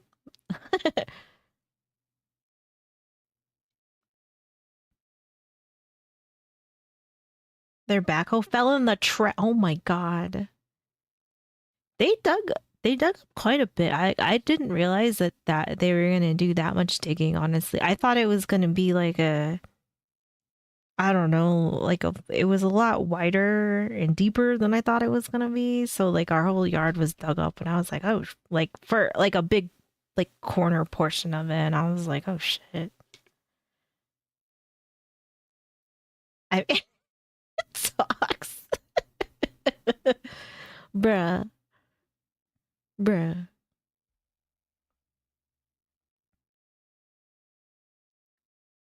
It's been, your yard's been a mud pit since? Oh no. It's 1:22 for, go to bed, Kendrick. Go to bed. It's bedtime. Go to bed, sir. Alright, guys. Thank you for hanging out. I hope you guys have a good rest of your day. Have a good weekend. Have a good one, Adam. Well, thanks for coming by. But yeah, have a good weekend, guys, and I will see you on Tuesday. See you guys on Tuesday. So, also, thank you guys for all the YouTube support as well. I appreciate it. We are creeping up to 3,500 subs on YouTube, so thank you. Thank you. I appreciate you guys. I gotta shout out, since we are now multi-streaming on YouTube, I gotta shout our YouTube people out too, so. But thank you. Thank you guys. All right. I'm out of here. Behave yourselves. Or not. And I will see you guys on Tuesday. Have a good one, guys.